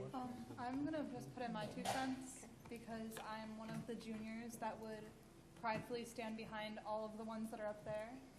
I'm also in Lang, and I love English with all of my heart, but to take a class that takes so much work, that I've heard takes so much work, and have it not pay off in the way that I need it to when I already would have the credit from Lang it's been a really huge tear in what I want to do next year because of the college I want to get into and all of these different factors that all of us have to consider, and to have to choose between the lowest level class, in which I'd never been in a CP class before, to an AP class that I don't necessarily need for my major is stressful because I don't want it to look like I'm slacking out on my senior year to my college I want to get into. And that's how a lot of the people standing up there and a lot of the juniors that I've spoken to, they feel the same exact way. And so it's really difficult for us going in to our guidance counselor and saying, well, I don't know what to do because there isn't a median for us. No, I actually have a question on that because, like, I was in AP Lit this year. How does, I don't know who would be able to answer this. Someone in this room must. Like, what is the senior English, like, what does that look like on a transcript? It's just senior English, right? Like, it doesn't, does it actually, like, will it say CP rather than or honors just or senior English kind of thing? Will it Like, have will it be? From what I was told from Mr. McGowan was that it'll say senior English, but it won't be weighted as an honors class, and it also won't say honors like your other classes will. Okay, but it won't say college prep either. It'll just be like senior English. See the difference of the weight. Jerry, did you want to go with No, Dick? I always go. So Okay, go let ahead, Dick. everybody else voice Yeah. there, and then I'll ask a question. 100 years ago, we didn't have AP classes. We had college prep. I thought I was pretty smart in English. I got good grades in English. When I went to Central Connecticut as an English major, on the very first day of class, I was sitting in classes with kids from West Hartford, Greenwich, places like that. They would be discussing a piece of literature that I hadn't read, of course, and because I never had a book list. Partly my fault, I'm sure. But still, I had not done it. And here they are discussing a piece of literature and say, oh, so-and-so in his book says this, and so-and-so in his book said that. To make a long story short, I had heard William Faulkner's name mentioned once or twice. They had read his books. So for anybody that wants to go into that field, I tend to feel that you need to have that AP course. Yeah, I'm a product of, so I know it firsthand. Yeah, we support the AP class being an option for students, but we also are advocating that we shouldn't be forced into that class. We should have the nice honors level option for us, like we've had all 3 years of high school. Josiah, I know you wanted to say something. I'm trying to figure something out and clarify it, just because you talked a little fast at the beginning, so I didn't follow it. But I'll ask you, the last person who spoke. Because you actually said you took these 2 classes. You took AP Language your junior year. What's language? Like, is that an English credit, or? Yeah, it is an English credit. It's AP Language and Composition, which the course is basically made up of reading passages, learning to analyze them, learning to interpret the text, and then Lit is sort of its counterpart, literature, where you're reading the books and then you are examined on the AP exam, basically on the content. So they go hand in hand, but they are different. It's sort of reading and then, writing and then reading. Do you have any idea if AP Language and AP Lit serve the exact same gen ed requirement in college? It depends on the college. I love like, that I know, answer. I think for like UConn, they'll take it as one, but like where I'm going, they can take both credits. So it really is like from depends, individual to individual. Because I was trying to figure out if one of the points you guys were making were, why do we have 2 classes that are fulfilling the exact same requirement? Because I thought that's why you didn't take it, because you're like, why would I take it? I already have these credits. That would have made sense. Yeah. I'm just trying to follow. I can jump in on that one. It does depend, as Diana said, on the college. I did a quick search, as we do when we look at all of our AP courses. I picked 5 or 6 universities in Connecticut. There was only one where it was listed as the same requirement. So I know personally myself, I took both, and I got 6 credits for Lit, and then I got another 3 credits for Lang. What will happen is one will fulfill a requirement and one will be electives. So just because you take one doesn't mean you won't get credit for the other one. Because I know the reason I took AP Lit in high school, and I passed it, and I got through the AP test was for the college credits. I was like, oh, well, I'll go ahead and do this. I absolutely would not if it didn't fill the college credits, and I would have done honors. Okay, thank you. I was just trying to figure that out. All Yeah. right, Cindy? I didn't understand the last part where you said that you had to pay $100 to get the credit. Can you explain that? Take the exam. The AP exam. The AP exam is, I believe, $94. So in order to get the college credit, you have to get a 3 or above, or in the circumstances of my school, you need a 4 or above on the test. But in order to take the test, you have to pay the $100. Oh, so you get the credit at school level, but if you want to use it college, at college, yeah. you have to pay. Oh, okay, now I get it. Jerry, do you want to? Yeah, okay, so there is no honors English in 12th grade. Correct. All right, so is there an honors English in 11th grade? In every other grade at Terryville High School, there is. All right. We used to have an honors class when I was a sophomore here. Mrs. Abcali taught the honors 12th grade, and then the school did away with it for my senior year. Any reason why? I mean, we were under the impression that they wanted to push more kids to challenge themselves and take the AP courses. But if you already took it in your junior year, why wouldn't you want to I challenge I didn't want yourself to. again to go through that grief and aggravation that you went through in the junior year, especially if you, depending on which colleges you're looking at, if they're only going to take one of those AP courses, why am I going to take AP Lit when? That was our point exactly. Yeah, that's exactly what we're advocating for. Yeah, no, I get it. I understand what you're saying. So, and I understand what you're advocating for, because I'm a little disappointed that there isn't an honors, for seniors, and it's nothing against it. I remember when I was a senior, okay, and yes, we didn't have AP courses. I was in probably about 10 years less than Mr. Foot here, okay, but. Don't rub it in. Well, I'm just saying. But we did have honors courses that we could take. Like, I took an advanced math course, which was technically back then an honors course. So I think it's very dissatisfying to hear that the high school does not have a honors English class for seniors that, and I'm not saying that everybody has to take an AP course, okay, but if I had a choice between an AP course and an honors class, and I didn't have to foot out $100 to take a test, I would look at the honors class just as well as I would the AP course. And if I wanted to read William Faulkner, all I have to do is go on Amazon.com and maybe a Prime member and be all set. So I commend you guys for getting up there and speaking. And now it's up to us as a board and to let the administration know how we feel concerning that. Thank you. Thank you. Also, just like another point for them, I was in the AP Literature classroom this year, and it made it a lot harder for the teacher to teach to kids who didn't want to be there. And then there were kids who did want to be there that didn't get as much out of it. So it made it a lot harder environment for everyone in the room. Josiah again? Do you want to say something first? No, okay. go ahead. How many English options do you have in junior year? You have 3. You have college prep, honors, and advanced placement, language, and composition. Oh, okay. I thought you were going to say you have 2. Okay. All right, so you have 3 junior year and then 2 senior year. All right, that answers that. Jen? Do you want me to respond? Well, I'll just say just a couple of quick things. First of all, I appreciate that you guys came up here and talked about this. I actually only started hearing about the concerns probably, I forget, I got an email from a parent, I want to say 2-3 days ago. So it was actually the first that I had heard about that concern. So it's interesting that, there's been conversation about it for a couple of months. So I definitely appreciate you guys coming out tonight and sharing your specifics about why.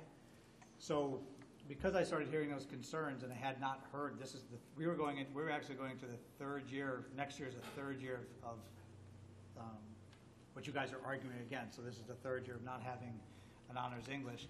So when I started hearing about this over the weekend, I've already put a meeting together just to hear more from folks like from the English department chair and Mr. Holtz and Ms. Parsons, and a couple of guidance counselors to talk about the benefits to moving to an honors English class versus not. So we are going to have a conversation about that just because we started hearing more about this. But I do also want to make a couple other points. When we made this decision, it did go through whole process to get there. We have a process where it goes to the Student Achievement Committee.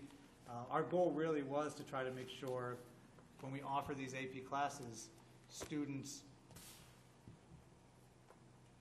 we often see too many times, unfortunately, students might choose the easier path, potentially for the wrong reason. But everything I hear you guys saying are there's plenty of other reasons why you might choose an honors class as well, not just to be easier. But when we offer courses to kids, you take the AP Lang potentially your junior year. If we want to really continue to push your thinking and learning, the AP Lit really makes the most sense. But you hear if it's a fourth AP class, or if it ends up being too much, or perhaps it's really not an area of study you want to spend that much time working with. I hear you're suggesting that there needs to be that other option than simply going to the, I guess what I would call 2 levels below the AP class, going into the CP. So again, I appreciate all that information. And the final thing I would say about that, there is still an option, not that it's necessary, it's not open to you guys, but you can go through the process of taking AP Lang your senior year. The program of studies allows students to go honors freshman year, sophomore year, take the junior honors class, and they then take AP Lang your senior year.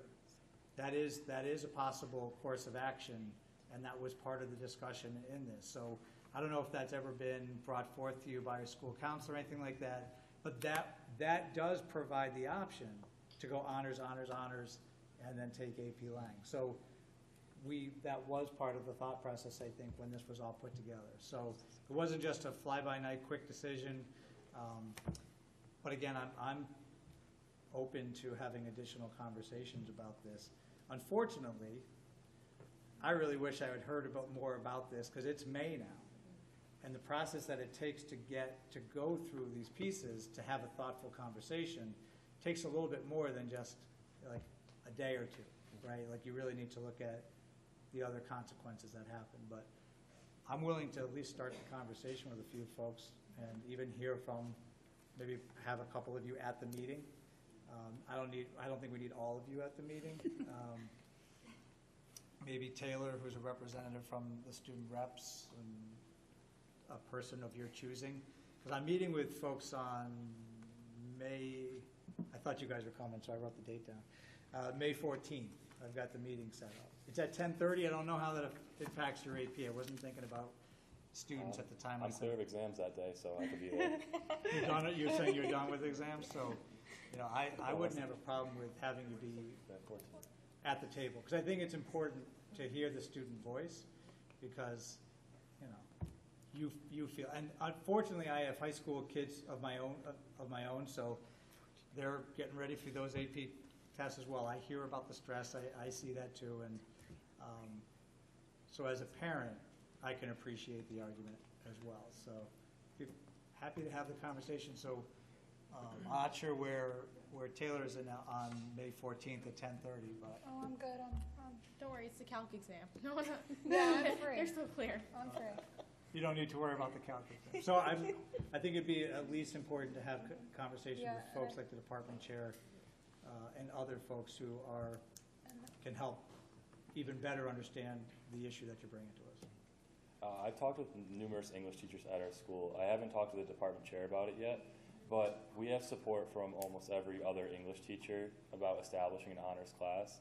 And also, to bring it back to how you mentioned taking AP Lang as a senior option, that does sound like a really good solution to this for a few years, like for next year's students, for the next year's juniors, but we were never mentioned that AP Lang even as a possibility for a senior class by our guidance counselors. They give you 3 options when you're taking out your schedules. They go, you can take AP Lang your junior year, honors your junior year, or CP your junior year, and that's that. I'm sorry, what did you say, sweetheart? That was not even presented by any one of our guidance counselors, by the teachers. No one mentioned it, because I think that a lot of us would have taken that route instead. But I've never heard any students mention that or anything. That's the consensus from all of you too? That's the consensus from all of you too? Yeah. You would be the ones who went that way. Interesting. Okay. I think this is an interesting problem. I just want to point out like a positive to all of this. I think it's the fact that we have so many AP courses offered now, and the fact that students are choosing which AP courses are important to them. So, you know, for some of our students, like, you know, Jameson, for example, to take 4 AP courses in 1 year is a load higher than I would expect that he should really take on. And as his mother, I told him, you need to be in the CP course if those are your only 2 options. And I mean, that's not really what we want to have as an option for our students, but, you know, that's why I fully supported him in signing up for CP over AP, with the fact that he had 3 other AP courses that he wanted to take that were more important to him, interest-wise, and for what he hopes to study. One more thing. So one more thing I want to talk about was our guidance counselors. We actually, as the AP students, we feel a great deal of pressure to take that other AP class. I'm a triple sport athlete, did 3 APs this year. I'm involved in numerous clubs. I'm a class president. I have like a plate load of stuff that I do for school and my community. And I decided that next year it wouldn't be smart for me to throw on a 3rd AP to what I already do, especially with the college applications coming up. And when I brought this up to my guidance counselor, I was met with resistance on it, of me dropping down. I was told that I can't make that decision. My teacher would have to talk to him. My parents would have to talk to him. So it's just, the option to drop down really isn't that available for us either. So we're kind of stuck in that AP class. And my Lang teacher actually told me that she would recommend me for honors if it was the option, but she doesn't feel comfortable and that I won't reach my full potential if I take the CP class. Yeah. I would definitely have to concur with him, because definitely what's going to end up happening is that senior who all of a sudden goes into that CP course is going to get disengaged. And is it Taylor? Yep. Okay, no, Devin. Devin said it's just have to. You basically said in your AP Lit, after some of the kids that were in that class, they were just there to take a seat. They really didn't care. So it's pretty bad when all of a sudden the senior is just forced to take an AP Lit course, goes through the process, knows that they're not going to spend $94 to take the exam, and just, okay, great, I'll do with the work in the class, but I have no interest in either taking the exam or because I don't want to, not that I don't want to drop down to a CP class as a senior, but it's going to do nothing for me. I bet I might as well not even have to take a 4th year English, but you have to. It's required by state law. So I think it's got to come from the administration that you got to rectify the issue that's going on now with the class. And if the guidance counselors are forcing these kids into situations they don't want to get into, that's not right either. Well, just to defend the guidance counselors, I think what I'm hearing is they're saying, listen, going from AP to CP is probably not your best option. We want you to continue to challenge yourself. Not like, you must take AP, you know. Maybe it feels that way as a student, but the goal is to say you challenge yourself to AP. Whether you take the AP test or not, you really should learn in that class. And the goal is to challenge your minds, not necessarily to amass credits. I know it's a beautiful thing, but the goal isn't to just amass a bunch of college credits in high school. It's to prepare you so when you go to college, you're that much better prepared. We want you to go and we want your freshman year in college to be easy. Because there's a lot of statistics out there that show kids don't finish college. And if they don't start college prepared, they may not finish. So it's more about preparation for me than simply getting credits. Yeah, a lot of the kids are choosing to drop down to CP, so it's not really, they're not motivated. Our grade is not the most highly motivated toward AP for half of our class, but they're choosing the lower option instead of the higher option. Yep. There's literally, I can count the number of kids that I know wanting to take AP Lit next year. Yep. And the rest are trying to choose CP, and it's a difficult process. So, like, it's not really working. Well, our like I said before, I'll have this meeting on the 14th with, I think, key people. Jacob, you can write that. If Jacob is going to be your representative in Taylor, then it'll be in my office area, 10:30. So join us and we can talk more about this. I don't mean to belabor the conversation, but this is why I'm on the Board of Ed. I'm so glad you guys brought this up, because for me, the most important thing we can do as a Board of Ed is take what our highest achieving students are doing and their concerns and the classes that they're going to take. When I took my junior and senior classes made me what I was in college. I took calculus in senior year of high school, which I never thought I would do because I'm terrible at math, and I got an A in it just because I was pushed to do it. So this is actually very important today. I really feel strong about this. But I don't know which way I feel strongly on it yet. I just know it's important to talk about it. How many AP courses are there? 8 right now, 9 next year. Is it 8 right now? 8. Yeah. Next year, we're adding the AP computer science. Yeah, that would make it So there's 8. 8 currently. 9. There's going to be 9. Yeah.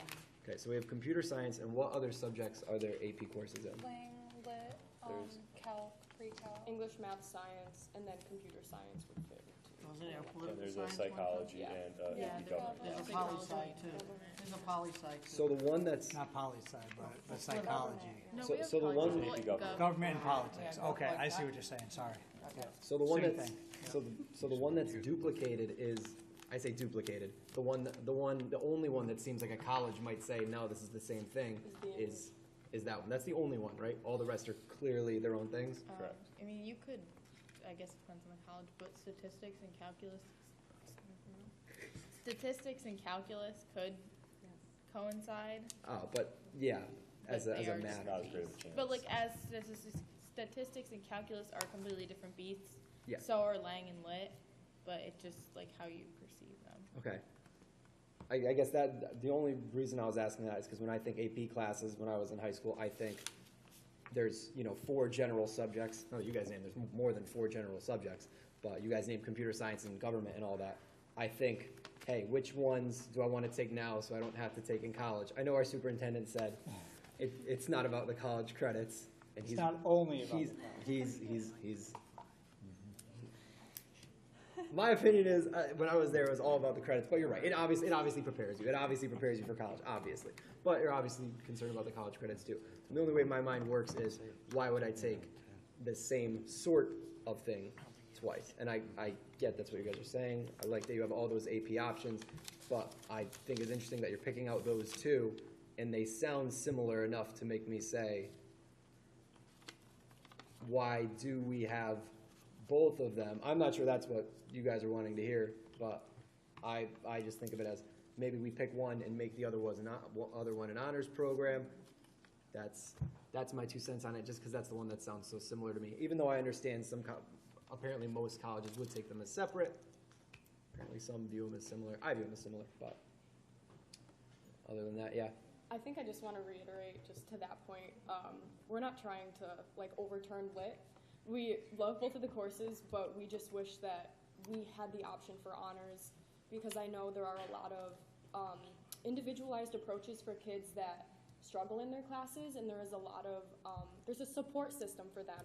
But when it comes to the kids that are overachievers, or even the kids that just want to take the honors classes, we don't have as much leeway. And I think that is sort of ludicrous that we aren't given the same exact treatment in school than kids that have a different style of learning that doesn't match with the teaching style of the teacher or the courses that are offered. So that is why we feel so strongly about wanting an honors class.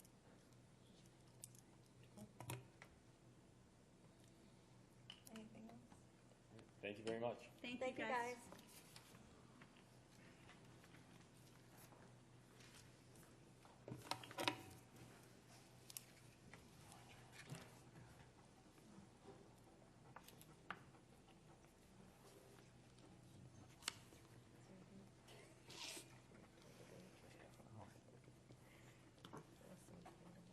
Hi, I'm Becky Zappone. I'm Jacob's mom.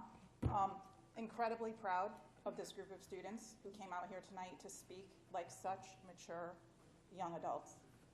I have a son who's already in college. I wholeheartedly appreciate the AP offerings. Unfortunately, that son of mine didn't take advantage of any of those, but this son, on the other hand, has totally maximized that. And as a parent, if he passes all of the courses that are offered to him, he could enter college as a second semester freshman. Nothing makes my pocketbook more happy, given that I have 3 children to put through college. I'm living the most expensive 8 years of my life right now.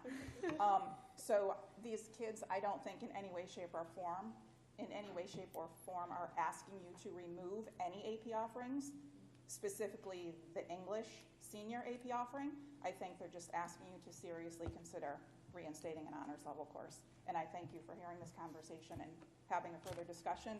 It is short notice, but I know that there's a lot of people here who care about these students, and I trust that you'll do what's in their best interest, even if it's on short notice. So, thank you. Thank you.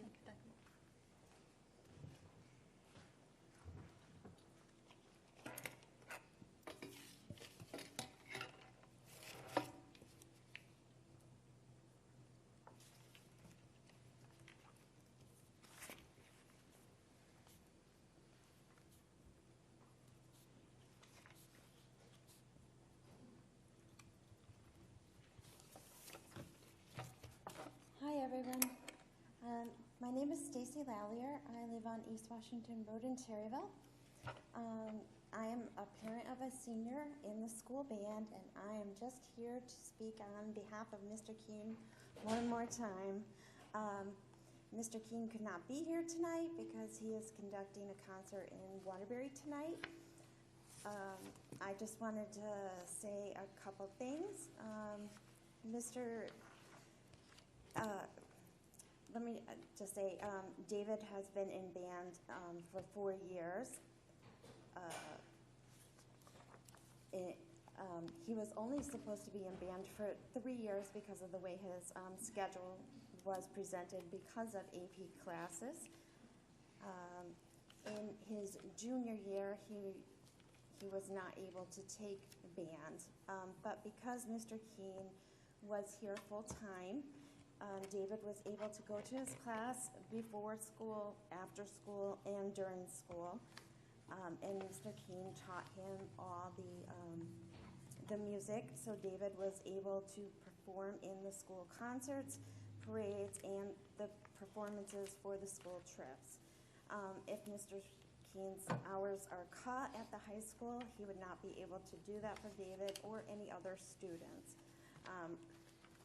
Please keep in mind, Eli Terry is looking for a music teacher because a music teacher was taken away from them several years ago. So please keep Mr. Keene at our high school. Thank you very much.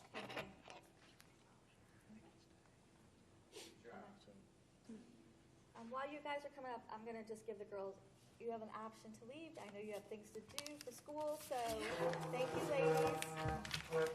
We want you to pass your AP. Thank you. Go do some final cramming.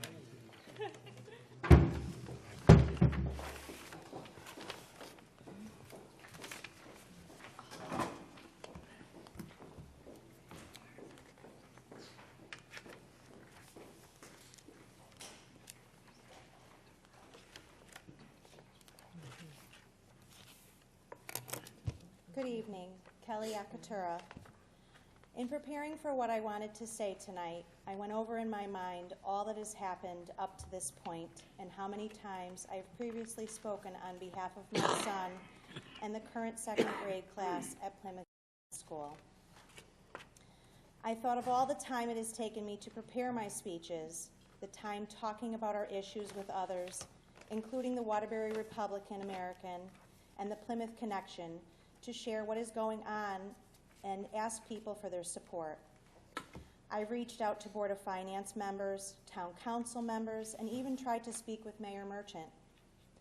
The most difficult for me, though, has been the many long and sad conversations I've had with my son about the issues of this school year, which has prompted me to do all of this in the first place. I have missed many dinners with my family, bedtime prayers, bedtime stories, and kisses goodnight. I have attended all of the meetings for the last 7 months. As I thought of all of this, one question keeps coming up in my mind. Does Dr. Semmel and the members of the Board of Ed even care? When I first came before you all back in November, you gave me advice and told me to attend the meetings, voice my concerns, and have other parents come and do the same. It made sense to me because obviously you can't change things if you don't know what the problems are.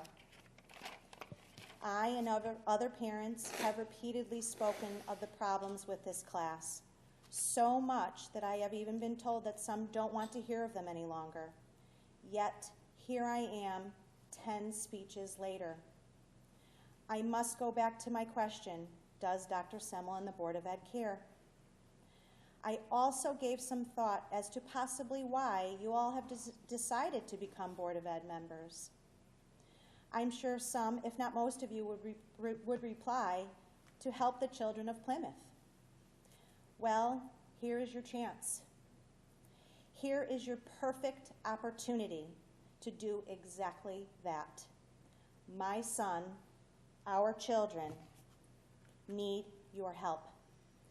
You can make their school experience better by giving them back the additional teacher that they so desperately need. I must let you all know that if for some truly insane reason you decide to vote no for an additional teacher, even after knowing all the facts of this class and repeatedly hearing all of our concerns, we will not stop. We will continue to attend all the meetings, utilize social media, go to the newspapers, and we will go to the news. We will continue to fight for what is right for our children. We just have to. I have to repeat my question one last time. Does Dr. Semmel and the Board of Ed members care? Please prove to us that you do. Thank you so much for your time.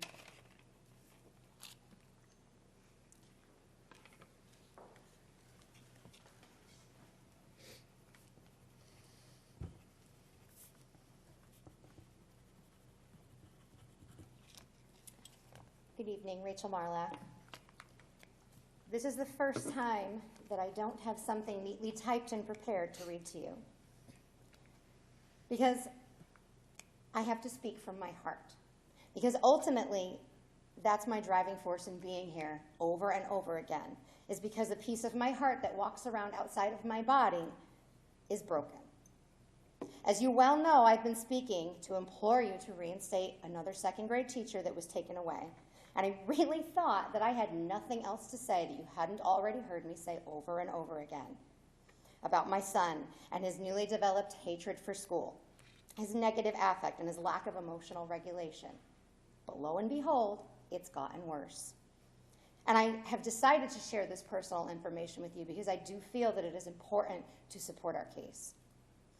Recently, the teacher reached out to me because she's been seeing my son's anger and his issues of self-loathing in the classroom. I've been seeing this for months, but it's only recently manifested within the classroom. I took him to the pediatrician, who told me that he has anxiety and depression. Tough pill to swallow when you have a 7-year-old child. And he recommended that my son started getting counseling, which he has at school. This morning, as he sat at our table to do his homework, which was a simple subtraction fluency paper, he said, "Mommy, I need you to set the timer, because my teacher said I have to be timed." And so I set the timer and put it on the counter. And about 7 problems in, he was banging on the table, hitting himself in the head, crying hysterically, and breaking his pencil over subtraction, which he is more than capable of doing. I was at a loss for words. And I said, "What is wrong? What is the problem?" And he looked at me and he said, "This is why I hate school," at 7:30 this morning. My 7-year-old, who loved school in kindergarten and 1st grade. After fighting back tears all morning and wondering what I did wrong as a parent and what happened to my sweet 7-year-old little child, I called a counselor and gave her a little backstory. And the first question she asked to me was, "What's different this year? What's changed in his life?" And I really thought long and hard, and I said, the only thing that is different is his school experience this year. It's the only thing. Maybe these issues were pre-existing, but they were not an issue in kindergarten, not an issue in 1st grade, and now they are. It's not a coincidence. The only answer is his class size and the ripple effects from being in this toxic environment. And even though there's another adult in there, clearly it's not helping. My child, I know for a fact, is not the only one who is suffering from this kind of emotional disturbance. I just heard it said tonight that one of the district's main goals is to foster social and emotional learning. Well, here's your chance. Because it's not, again, it is not just my child. There are other children who are suffering the same thing because they are in the same environment. And I've had so many people come up to me saying, I cannot believe what you have said and what has been going on with your children. I can't even believe you have to stand up there and ask for this. And we said, well, neither can we, but here we are. Giving our kids a teacher is the very embodiment of one of the main goals of the Board of Education.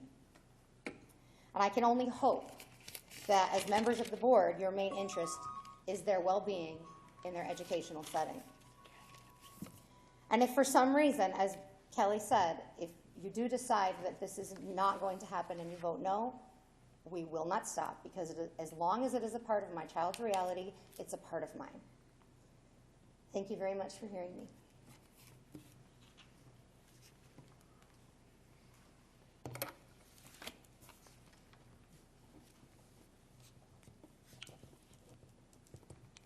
I have such a long name. It's good to see you all again. And I actually want to start off with a thank you. So, yeah, right? Thank you so much. Thank you for listening to us going back to November, for listening to my son. You had mentioned how proud you were of your son to speak. My second grader actually came at age 8 a couple months back and spoke to you. And after hearing Rachel tonight now, she's got me all discombobulated because I'm trying not to tear up while I say this, but I'm sincere with the thank yous. You've welcomed us, you've listened to us, to all of our individual concerns, the stories, all the specifics supporting all those stories, the details, and sometimes hearing the stories over and over and over and over and over again. You've invited us every time to come with you, to support you, and I know that none of this has fallen on deaf ears. I know each of you recognize the importance of the additional teacher at PCS. I know that you've heard us. You recognize the importance of our kids, the education they receive from this school district. And we've gone and backed you. We've backed you at the town finance meetings. We backed you at the town council like we said we would. You asked us to do it, and we did. And now you hold all the cards. You have the information needed from us, the information needed from the actual boys themselves that came. And that combined with an ounce of common sense, this decision should be easy. You need to support PCS in the second grade. Give them the second, third grade teachers they need for 2019 and 2020, and let's be proactive. Put the appropriate tools in place for my son, all his peers, and the staff that will be working with these children. Let's ensure their success, and let's get them excited about school again. Give us that final yes and make it possible. Thank you.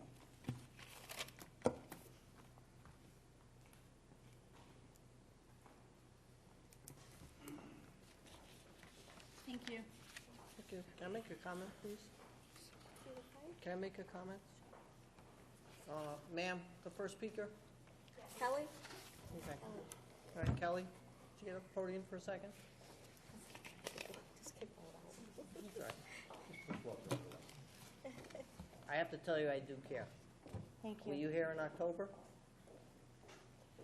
No, I was You not. weren't here at the October meeting where I got upset and walked out? Yes, actually, I was. Okay, so you were Yes, I erroneously was. wrong when you said you started coming in November. I was here in October, you're right. I did So- see when you walked out. Don't ever say that. I'm not saying that you don't, I was I'm asking if you do. Please, please, it's not a derogatory comment, Mhm. but I know you were sitting there, and I do believe one of the other young ladies was with you too. Mhm. That is here now. Okay. In my asking the question, I'm not implying that you don't, I'm just presenting it out there in hopes that you do care, and Okay, that so the just be decision careful will on be your made. implications, that's all I have to say. Thank you. Thank you. Thank you, Kelly, for being here all that time. Thank you. Walter Seaman, 360 Crescent Road, Terrible. I find it hard to believe that with encumbering $610,000 into next year's budget from this year's budget, hearing the parents, the teachers, and the administrators telling you what they need to succeed and what's best for their kids, that we are debating the teachers at Plymouth Center School. It's beyond me. with projected student enrollment being practically identical between the two schools, why would we not have the same amount of teachers in both schools? In the second and third grade classes. We've not debated it with anybody we're listening. We haven't said, no, we're not going to do it. It's So not in the budget. word debating is. It's not in the budget. The projected budget that you are going to vote on tonight, the teacher's not there. For the people sitting at the head of the table, if you're an employee, the people that came up and testified and everybody in this room, you work for them. They pay your salaries. If you're appointed or elected, these are your constituents. These are the people that you are there to represent. They will decide if you will be there for another term or not.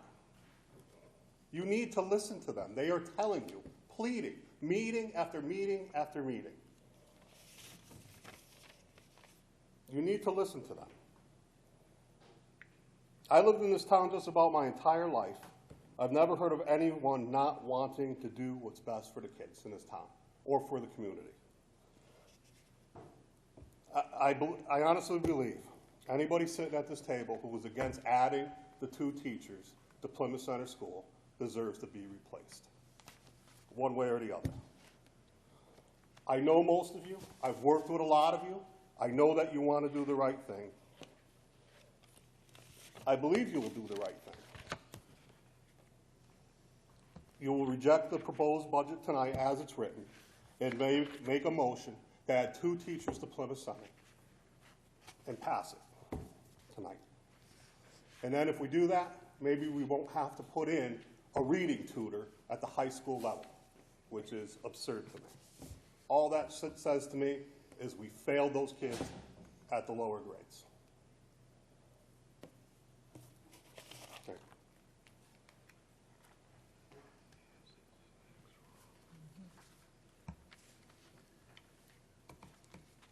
Any other public comment? Seeing none, we will move on. Thank you to everybody. All right, our old business, we're going right into the 2019-2020 budget. Yep. Do you want to make a motion so we can start discussing it? Can I do the motion? I will make a motion to approve the 2019-2020 budget with adjustments as presented. So I want to open it up with a second so we can have this discussion within the motion. I'll second. Okay, good. All in favor? Well, not. I'm sorry. It's been a long night already. It's been It's a been a late long night. night. Yep. So I'm going to let Dr. Semmel Right, so speak. I was able to, just to kind of go back a little bit, I guess I'll just go back in history time a little bit. When this board approved a budget that added a teacher at Plymouth Center School and the .5 music teacher. And so then that was the budget that went forward to the Board of Finance, and then it went to the Town Council. So in terms of this particular budget, it does include that teacher. The second teacher that may have been just referred to really comes out of the 5th grade. There's a larger 5th grade class at Plymouth Center, and our goal always was to, I'll just say recycle, take the 5th grade teacher and move them into, originally we said that was going to be moved into 1st grade. But in any event, that's part of that history piece. So the Town Council did approve a budget that requires us to reduce your adopted budget by $128,000. So I went back with my team, and I got to give a lot of credit to Mr. Hendrickson and his team, Rachel Cody and Linda May. They, like they do at the beginning of a budget cycle, they went line by line, staff member by staff member, trying to identify, now that we're in May, are there any changes that allow us to have some savings in any of our line items? As I mentioned in a note I sent to you guys, one of the big savings is we had an unexpected turnover at Fisher Elementary School in the music program. And so we actually now expect to be able to hire that particular position at about $30,000 less than we were currently paying the person who was there. So I'm not going to go into who left and all those kinds of things, but the person was making top step. And when we hire somebody new, they'll likely be at a significant savings. So they went through line by line on the salary items and on the benefit line items, and I shared with you that we believe that we can save $50,000 on the salary line items now. We believe we can save $45,000 from the benefits line items. And Mr. Hendrickson also went back and looked at his electricity costs. We've been, in this year and last year, we've been behind on electricity costs. We've been trying to figure out exactly how these solar panels were going to affect us. So when we put the budget together for 1920, Mr. Hendrickson tried to make it so we wouldn't have any deficits at all. That was back in October, November. Now that he's had another 6 months of data, he believes that we can reduce $10,000 from that budget. But that's from the line items that have been increased. So we had increased those electricity items for 1920. We think we can back off $10,000 to be fair there. So there is $105,000 that now that we've gone through comparing what we expected in October, November to where we are now in May, that we believe we can successfully take off as part of that $128,000. So that's the good news. That's the good news that I remember having to be here too many times in June where we've actually had to come out with multiple staff cuts. We have to cut this staff, we have to cut this staff. There's some savings that are there. And then you saw some recommendations that our team is making. I looked at the entire budget line by line myself and focused a lot on the supply lines. And I was able to identify about $31,000 that we could cut back. We need that money, but we need to find $128,000 total. So I was able to, I guess using an X-Acto knife, I was looking at $700 from this line item, $400 from this line item, $1,000 from this line item, and worked my way up to about $31,000.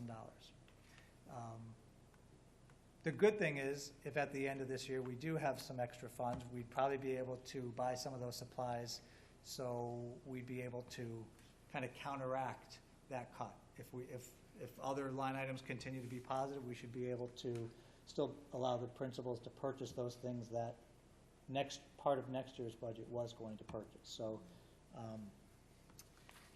you have those line item potential reduction in supplies, and then I did put on the list, because I think it's important at least to notice, is that we, at one of the last meetings, you added that .5 music teacher, and you had added the additional elementary teacher. So I wanted you to at least be aware what those values would be. So when you have this conversation tonight, you'd be able to know what those numbers were. And then we also had the potential of reducing some of the instructional leader stipends that we had just put into place this year, reducing from 4 of those to 2. We like that we have 4 of them. We're getting more curriculum work done, but if we needed to make that cut, that's there. So we need to get to 128. Our recommendation is that you take the 105 from electricity, savings and salary, and savings and benefit, because that doesn't actually reduce staff. It allows you to have all the additional staff that was added, and that you do take $23,000 out of the supplies. That I would work with the team to figure out exactly where those $23,000 was, and try to make sure that we have everything we need going into the 1920 school year. So that would be our recommendation, but there are some other items here that you could talk about also. For clarification's sake. Yep. If we were to find the 128, or take the 128 from those items you mentioned, the electricity, the savings in salary, the savings in benefits, that we can foresee having without reducing staff, and then take the additional amount from supplies. if we were able to do that, if that is agreeable to everyone, that would mean that we would have the additional half-time music teacher at the middle school, therefore leaving Mr. Keene here at the high school full-time. Yep. We would also be adding another teacher to the moving up third grade at Plymouth Center School. In those numbers, that would be there. Correct. Okay, That's just so all that there. I'm understanding it correctly. Yep. And that I'm not misunderstanding, because sometimes at this time of night, it's Yep. easy to kind of It is almost get 10 o'clock. everything. Yeah. But that is correct. Mixed up. The budget that you guys passed Right, included that additional teacher at Plymouth right. Center. And that is not being taken away. Correct. But I do think it's important. You heard, this is interesting because the NESDEC conversation that occurred today about the demographics, I think is important. And when I was hearing it a second time just tonight, it actually rang a bell about, that's probably why we saw some weird spikes in some of our grades even Right. into this year. Yes. Because we said, how often have we seen that many grade students in grade 2 and grade 1 come all in 1 year? So the caveat that I say is, I think it's important to pay attention to class sizes all the way up until the August board meeting. Because what happens if classes drop significantly, which is not what we necessarily heard tonight. What Right. happens if they spike in another area? I think you do have to pay attention to that and be ready for that. Who knows what the summer months will bring? We know in real estate, a lot of families move during the summer, and I can't tell you who's going to move out, what grade levels they're going to be in, and what grade levels might move in.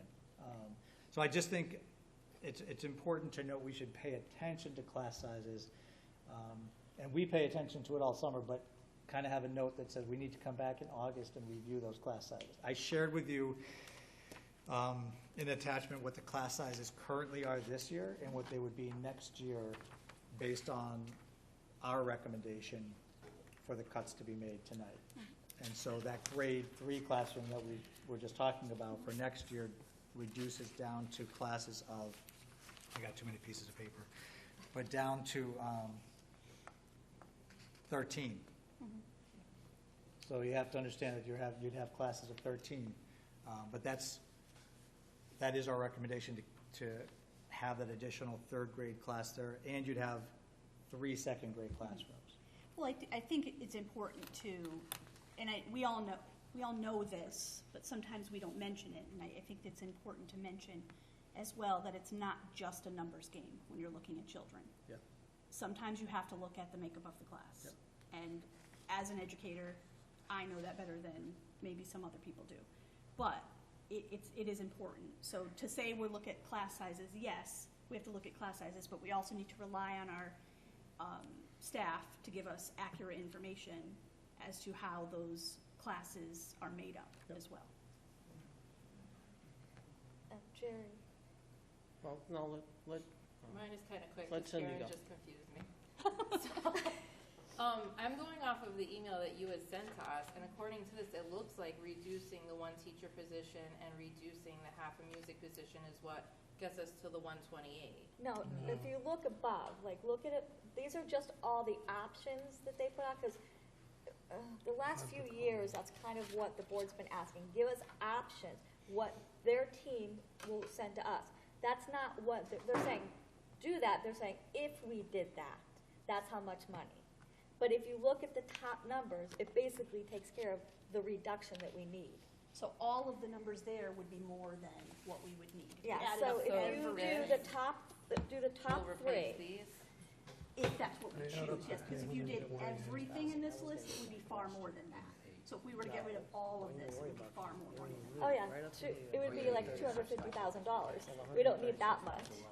Okay. Yeah. So it's like a list of options. Options, yeah, that's what, a few years back, there was board members that asked for that, so we kind of continue that, so you guys can see where some, like, reductions versus eliminations would look like, money-wise, so. All right. Sorry if that was confusing. That's why it says target reduction. Right. So it's not really a total down at the bottom. And It that's why looks I like think a we'll total, leave but it. it's It looks not. like a total. Yeah. If you look at the amounts. So this is kind of option one and this is option two? It's not, it could be, a we could do, combination of you know, anything. this and this, Yeah. or we could do, Yeah, Oh, we could okay. do anything. menu, Yeah. if you, This if you just, will. this, if you really look at it, I mean, it kind of gives us a priority of like what really works better for us. But yeah, it could be anything, or we can say, no, we don't want any of this, and change it. We can take anything. We're the Okay. board, we control the line items. Josiah, because I know Jerry Was wants. one of the, just to be clear, was one of the one of the public commenters mistaken when they said our proposal doesn't have the teacher? Okay, all right. I think Just that making if I'm not mistaken, he probably has a previous, Or if they saw a copy of this, they could be misreading. Okay. Gotcha. So just to clarify, the one you're proposing, 3 teachers in the 2nd grade for Plymouth Center, and 2 teachers in the 3rd grade. That's what we have in the budget. Perfect. Thank you. Jerry? Okay. Okay, All right. we're waiting. Yes, I know. All right, as one of my coworkers told me, it was today while I was in my truck waiting, why was I doing homework? Okay, so Paul, this is a question to yourself and to the superintendent. Yep. When I was looking diligently at this accounts by facilities report, okay, a lot of times, and Paul, you mentioned it tonight, Jerry, we had a little bit of maintenance. We had a little bit of maintenance, okay, in these 2 schools, because I'm always, that's one of the things that I look at. But one thing that I did look at, okay, is that each elementary school has copiers, okay? And according to the budget, each school is basically budgeted at $7,500 for copiers. And then if you look in the new budget, I think 2 of the schools drop it by 1,000. But when I started looking at I got plenty of notes, I apologize. When I started looking at the cost of the copiers that are in the budget for the elementary schools, it comes up to $30,000. The copiers so far that we've spent in, I don't know if it's toner, if it's maintenance, I would assume that there's probably a maintenance contract on those copiers, so I'm not really sure, but the total cost of that was like $1,052 that we spent up to date as of the April. So in looking at, and unfortunately I couldn't get this because the iPad that I had, I couldn't get anything on it because I didn't know the Apple ID. I even had my daughter and my son, they were like, oh, Dad, you're in trouble. I tried to do it on my computer, and I probably had the same problem as you because I was right there with you. Okay, my password was non-existent, which means that I could not get in. So, and I finally got a hold of this, but I'm just my quick question, and I wanted to ask this in the subcommittee, but we went from we had to do really quick, and I get it. So, if I look at what we did with copiers for $30,000 this year for the 4 schools, and the amount of money that we spent on those copiers, we come up with a cost savings of like $28,947. Okay, I'm not sure if those copiers are rented, if they're leased, if we own them. Okay, but if there's going to be the way it was, Plymouth Center only so far has spent $170 out of that. $7,500 for copiers. Harriet Fisher's only spent $103 approximately, and Eli Terry has spent $778. In Kerrville High School, nothing. So that was going to be a question that I was going to have in the subcommittee meeting to find out what was what. So if someone from administration can ask, because maybe we can alleviate some of these problems that.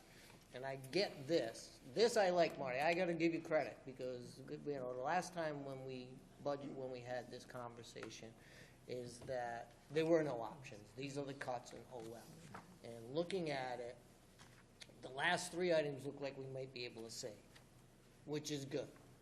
All right. Well, I think honestly, for most of us, this isn't really a choice. No, it isn't. Yeah, No, I get it, Karen. Okay, and you know how upset I was in a subcommittee meeting when we had to do transfers. I didn't particularly like it, and I voiced my opinion, and we can agree to disagree. Yeah. Okay, and I get it, and I go with that wholeheartedly. But just looking at the budget and looking at what we're spending for copiers and not spending any money, I just want to know why. We may not have been invoiced, and I will check on that tomorrow. Okay. Because if you go back through history, it's about I did. 7,500 per school. Yeah, and that may be a I think mistake it's a in their lease. billing department. I think Mr. Penn, I think we're leasing all of the copiers. It might be an end of the year bill. And it could be an end of the year bill. Yeah. Well, I did, because I highlighted it on the budget thing, because when I went through and I'm like, the budget for 2017 was $6,000 at Taylorville High School, but the bill was $7,800. And then when you look at the budget for 18, it was $6,500, and the actual was $14,000 in copiers. So that's why I was kind of confused, because that's why I wanted to ask the question in subcommittee, find out why it's not catching up in the accounts by facilities. Because I have one piece of paper that says it's catching up, and another piece of paper that's not catching up. I'll go in tomorrow and check by account. Okay. Because I can check by date when those bills were received last year, do a comparison with this year, and call our rep and see what the situation is. I don't believe you can take $28,000 out of copy. No, I'm just saying, I'm just going by what fact on, the piece of paper that has as of April, and then what the fact is, and I get it, Paul, that's why I cross-reference to this, that's why I just wanted to know, and I wanted to ask that in subcommittee, but unfortunately, we had a time constraint. Dick? Move the question. Okay. So, as it stands, no more discussion. We're moving the question. I just want to review, though, before we, that we're okay with the electricity, the savings on salary, savings on benefit, and the reduction of supplies of approximately $23,000. $23,000, yep. And that will add up to the $128 that we need. We all good with that? Because I'm going to call, this is a roll call. Just a point of order. I think someone had to second Dick's moving the question. Moving the question does not need a second. Oh, okay. No. Okay, so. We're voting. Yeah, you move the question, does not need a second, it goes right to vote. Okay. No, just for clarification, we're just looking at the top four items that are on that I list. think that's where we're all kind of headed. I mean, Because we I all come up- agree that we're going to have the teacher at Plymouth Center, the music teacher, and we're not going to eliminate any of the instructional leaders. So we're really looking at those top pieces. And then at the August board meeting, then there'll be a review. 'Cause, Yes. in all Yes, we'll have to honesty, look at numbers. After listening to Mr. Kennedy, Mhm. I think we could have another huge influx of all of a sudden. Right. And it doesn't necessarily have to mean it goes to Plymouth Center. Exactly. It could Yep. go to Eli Terry, and we have to make adjustments there. Absolutely. Okay. Okay. Just for clarification. So That's all. roll call, as I say your name, yes or no. Karen? Yes. Dick? Yes. Melissa? Yes. Cindy? Yes. Jerry? Yes. Greg? Yes. Josiah? No. Okay, the yeses Teacher. The yeses have it. Thank you so much for that process, guys. The budget has passed. Careful what you say. I think we need to. We have to cut. Please don't go there. But they lose 14 kids. You gotta be- Okay, We still have so much to go. we do have a lot to do, so I want to take a minute, but we really don't have time to take a minute, but, so, are you ready? I have to for a minute. All right, Can we just we're stand? taking like a minute to stand. Everybody needs to stretch.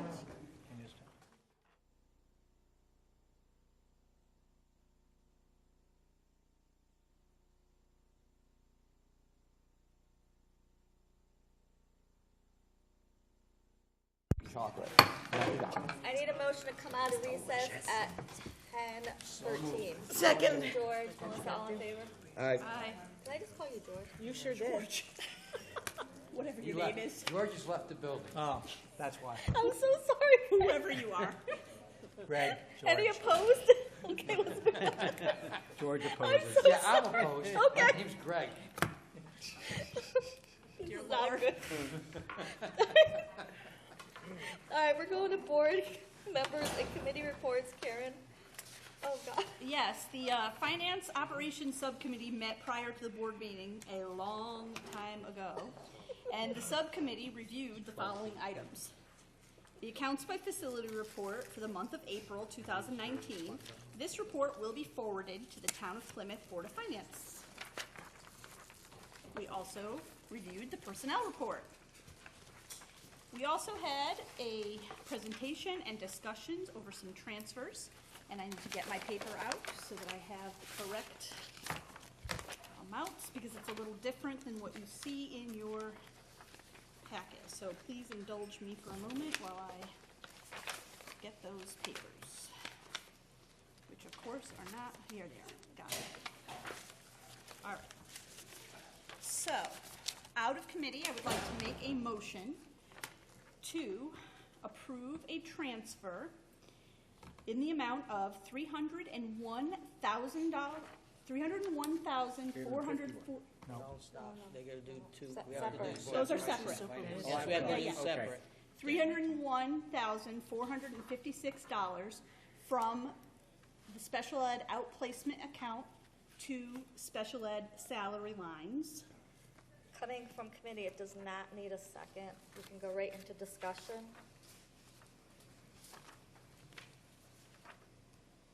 No discussion? I'm sorry, I didn't hear. Any discussion, huh? No? Okay. All in favor? Aye. Any opposed? Jerry opposed? Any abstentions? Okay, thank you. That has been approved. Okay, also coming out of committee, I would like to make a motion to approve a transfer in the amount of $50,000 from health insurance and consultant services to our legal fees account. Coming from committee does not need a second. Any discussion? I guess I'll bring up what I brought up in subcommittee. My only question was, and I have the paper, was that we have about $50,000 worth of equipment that you had on your proposal for next year. And I wasn't sure where the cuts would be, but if we have extra money, I'm just thinking that we should put it towards school, the education or supplies that we do need for the school. And that it's in our budget for next year that this account will be getting money to it in the budget. So, I mean, we haven't received any paperwork saying that there's X amount of bills there. I know that there's a projection that there will be need for it, but that was what my concern was.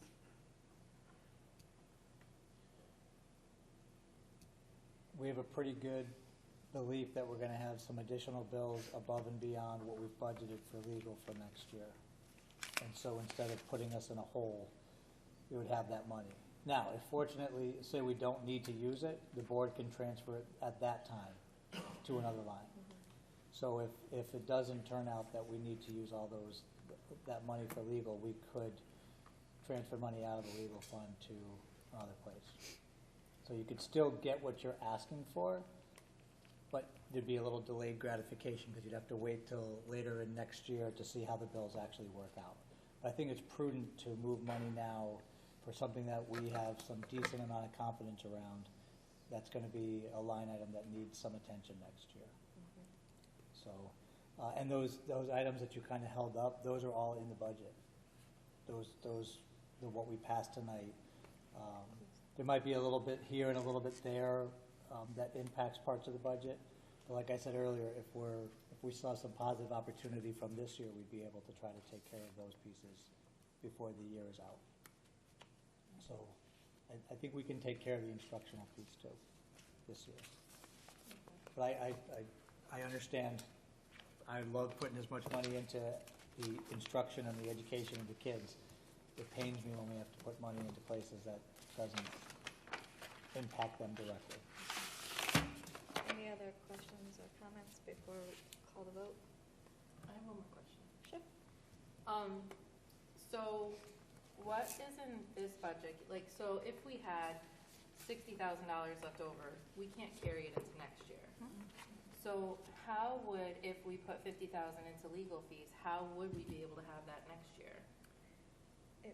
We are allowed to, especially when we have expected legal fees, we're allowed to send Shipman and Goodman a retainer.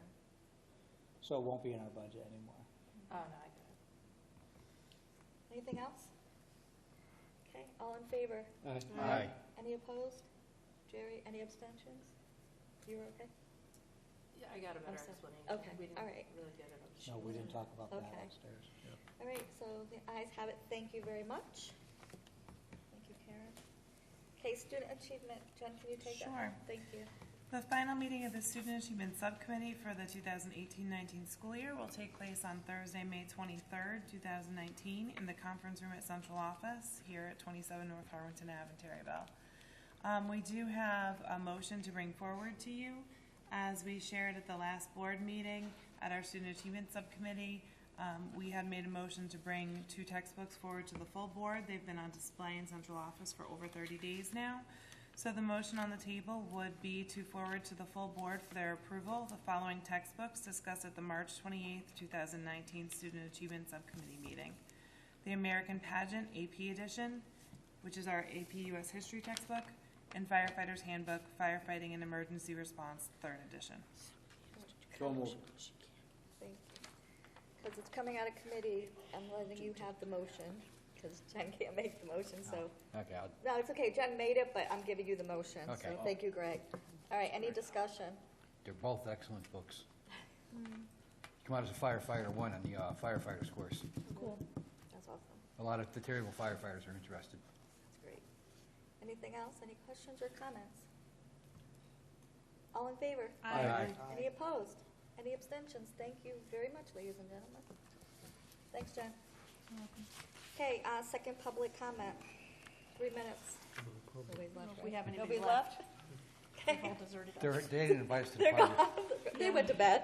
Okay. No, they're at shoot stage. Very Okay, smart.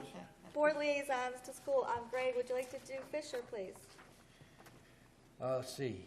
Fisher Elementary, they're going to be having their first dance, suggested by the 5th graders, and the PTA has agreed to help support the event. It will be held on May 17th for all students. Arbor Day was a huge success.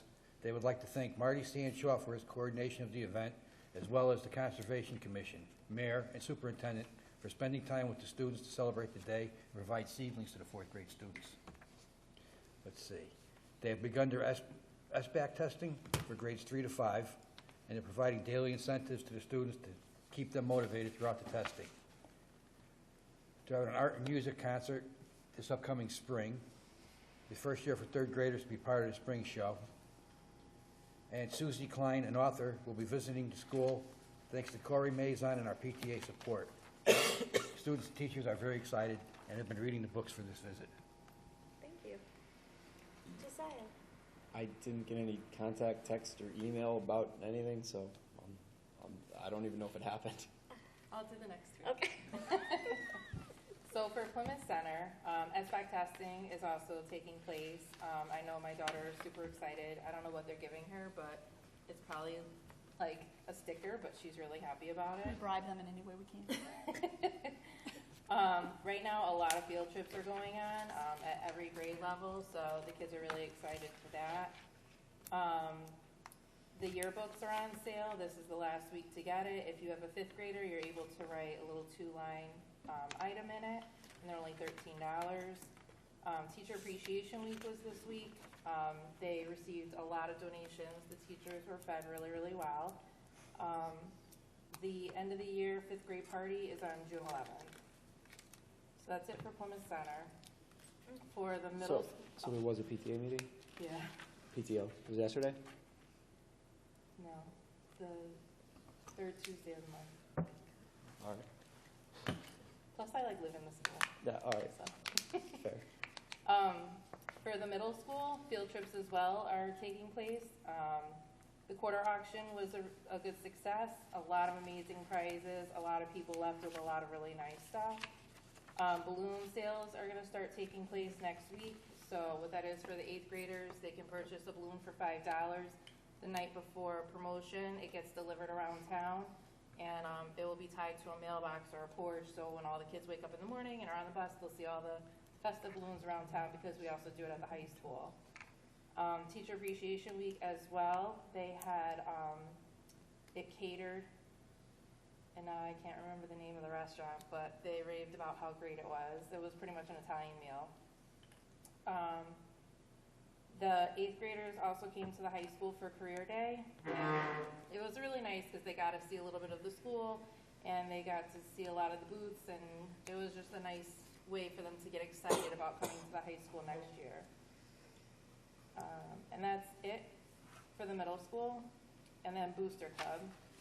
Booster Club will be selling graduation flowers. They're actually really pretty. We went to the florist to pick them out. It's going to be orange and white lilies, orange and white carnations, and I don't know the other name of the pretty orange flower. I want to say it was like chrysanthemums or something.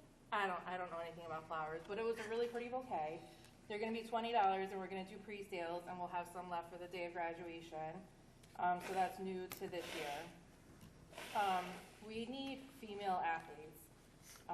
Hopefully in the middle school we can try and promote more of it, but a lot, like you had heard earlier, some of the sports are really struggling.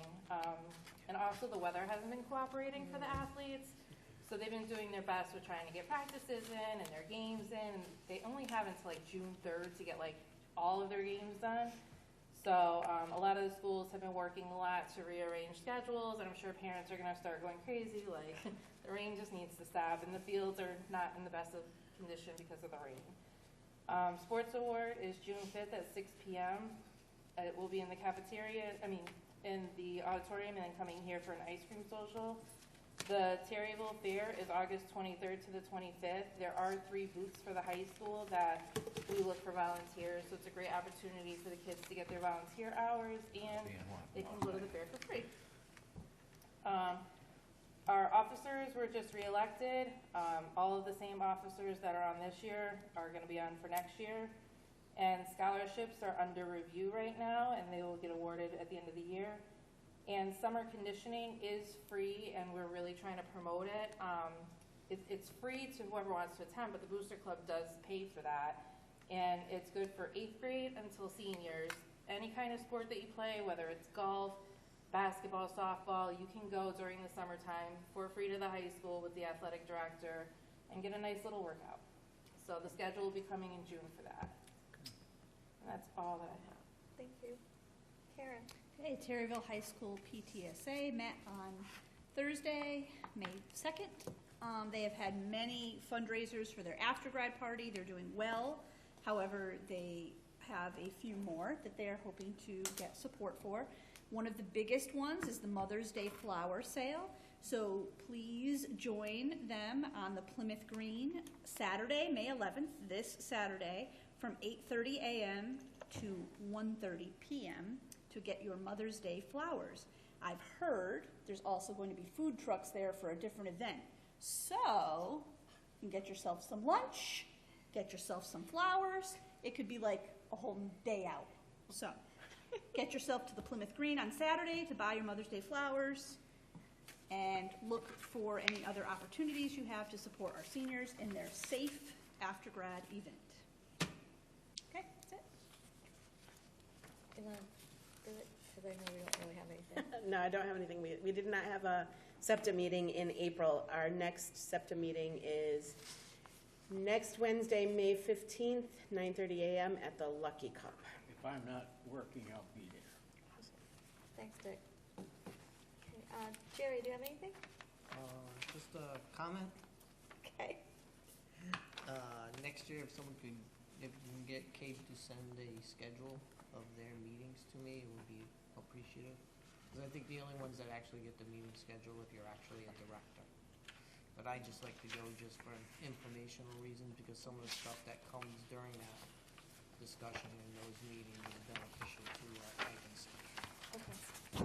I just need their meeting schedule, maybe get a hold of I don't know, is Mr. Rader still in charge? Who? Mr. Rader? Yeah, Rob Yeah. Rader. Rob? Yeah. Or whoever, one of his assistant judges. Send the schedule, and she's put it in my packet. Okay. Thank you. I have something real quick, not a lot from Ed Advance. They actually went through kind of the same thing we did, the wellness, they had to pass their wellness, their Head Start applications. So they did a lot of that. So there really isn't that much to talk about. I do know that our superintendent went to a presentation with Jeff Kitchen. He's the director. He had to tell me that night. So they gave out 4 scholarships. Each of them were $1,500. There was one girl from Torrington, a girl from VOAG program in Region 1, a Newtown girl, and a boy from Brookfield. But it was $1,500 each. And I actually gave all our kids the information so if they wanted to apply. But honestly, that was it, because they just did a lot of stuff that we did last time. So there wasn't much to say. I think that's it, right? Is there any questions for anybody? Comments? Okay. Board comments, ladies and gentlemen. Anybody have anything? So with the students that came up about the honors, would you be able to update us after the meeting to let us know what the consensus was as far as if that other class that they didn't know about, if that's a good option or? Yeah, it won't be a good option for them, but yes, I can update you, because they're taking the class I was suggesting this year. Oh, But the okay. process could be take junior honors and then the class they're taking as a senior. But we'll have a good conversation and decide what next steps are, and I'll share some information with you about that. Yep. Any other final comments? Jerry? Congratulations to the 212 winners. You know, it's a very good cross-section of the teachers and our nurses and our paras, which was really, really nice. Thank you very much to the home ec class. Everything was great. The kitchen staff that had dinner for us too was really, really good. Thank them for me. Yep. As far as budget goes, it was pretty contentious.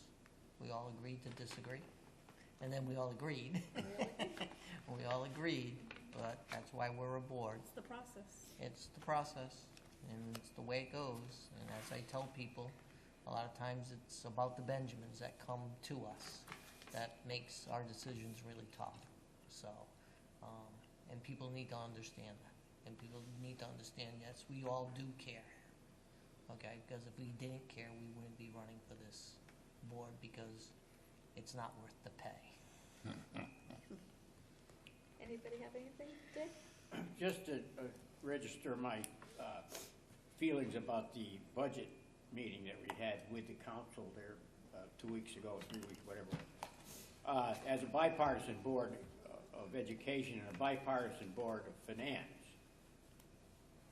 for us to agree and have everything in place and then to go up on the stage to the council, which is not bipartisan, and to see it thud like a lead weight, I thought I was very disappointed for a lousy 1 mil increase. One of the members was so concerned about possible sewer increases. Wasn't even part of the discussion. I was very disappointed in that, and I just want to register my feelings about that. Greg, you had something to say? What's it look like for the retreat for next month? The retreat, the way the information has come back, it looks like Wednesday the 19th or Thursday the 20th is the best. We'd have just about all of us present. So if we wanted to decide tonight which day was best, I could make the 19th or the 20th work, so. You guys, you can get out your phone so you can put it in your phone. Gotta check the I'm date. on summer break then, so either night's Either good for night, me. yeah. It's the 19th. 19th or 20th. We're deciding. Oh, Yeah. you're still. I'm The free votes both came nights. in, they were equal on the night. Everything, I think I just have one board member who might have. I will I don't not be think there. Dick was on It there. doesn't matter what day it is. I will Right. be on vacation. So then every other board member can make the 19th or the 20th. Every other board. I spoke to It just- everybody. okay. So do you want to just stick to Wednesdays, like, just to Pick keep it? Wednesday? In The like week after the board meeting. What would it be? Yeah. What would Wednesday be without seeing each other? I know, this is, Right. it'll be our last time until August, we'll so. see, yeah, no And you July can think meeting. about us, Melissa. Yeah, I'm thinking about you, unplugged. Okay, so that I'll takes get care of that it. So Greg, put in your calendar, Greg, the 19th. 5:30 did. start, and then we'll go 6 to 8. 5:30 to start with dinner, and then 6 to 8 with an agenda. Anybody else Should be have a forthcoming. final comment? Oh, we're gonna have the same menu that we had tonight, right? So I just wanted to We'll do thank our best. the presentation Minus from the the Italy rolls. trip. I love when our kids come back and do the presentations. Thanks, Jen, for the SEL, the 2000 winners. You know, it's an honor to be a part of that committee every year, so thank you. I get to help pick them. Remember, next month's meeting will not be televised because our staff needs to be somewhere else, so thank you guys. So I'd like to entertain a motion at 10:35. So moved. Second. Melissa, Greg, all in favor? Aye. Opposed? Any abstentions? Thank you. Good night, everybody.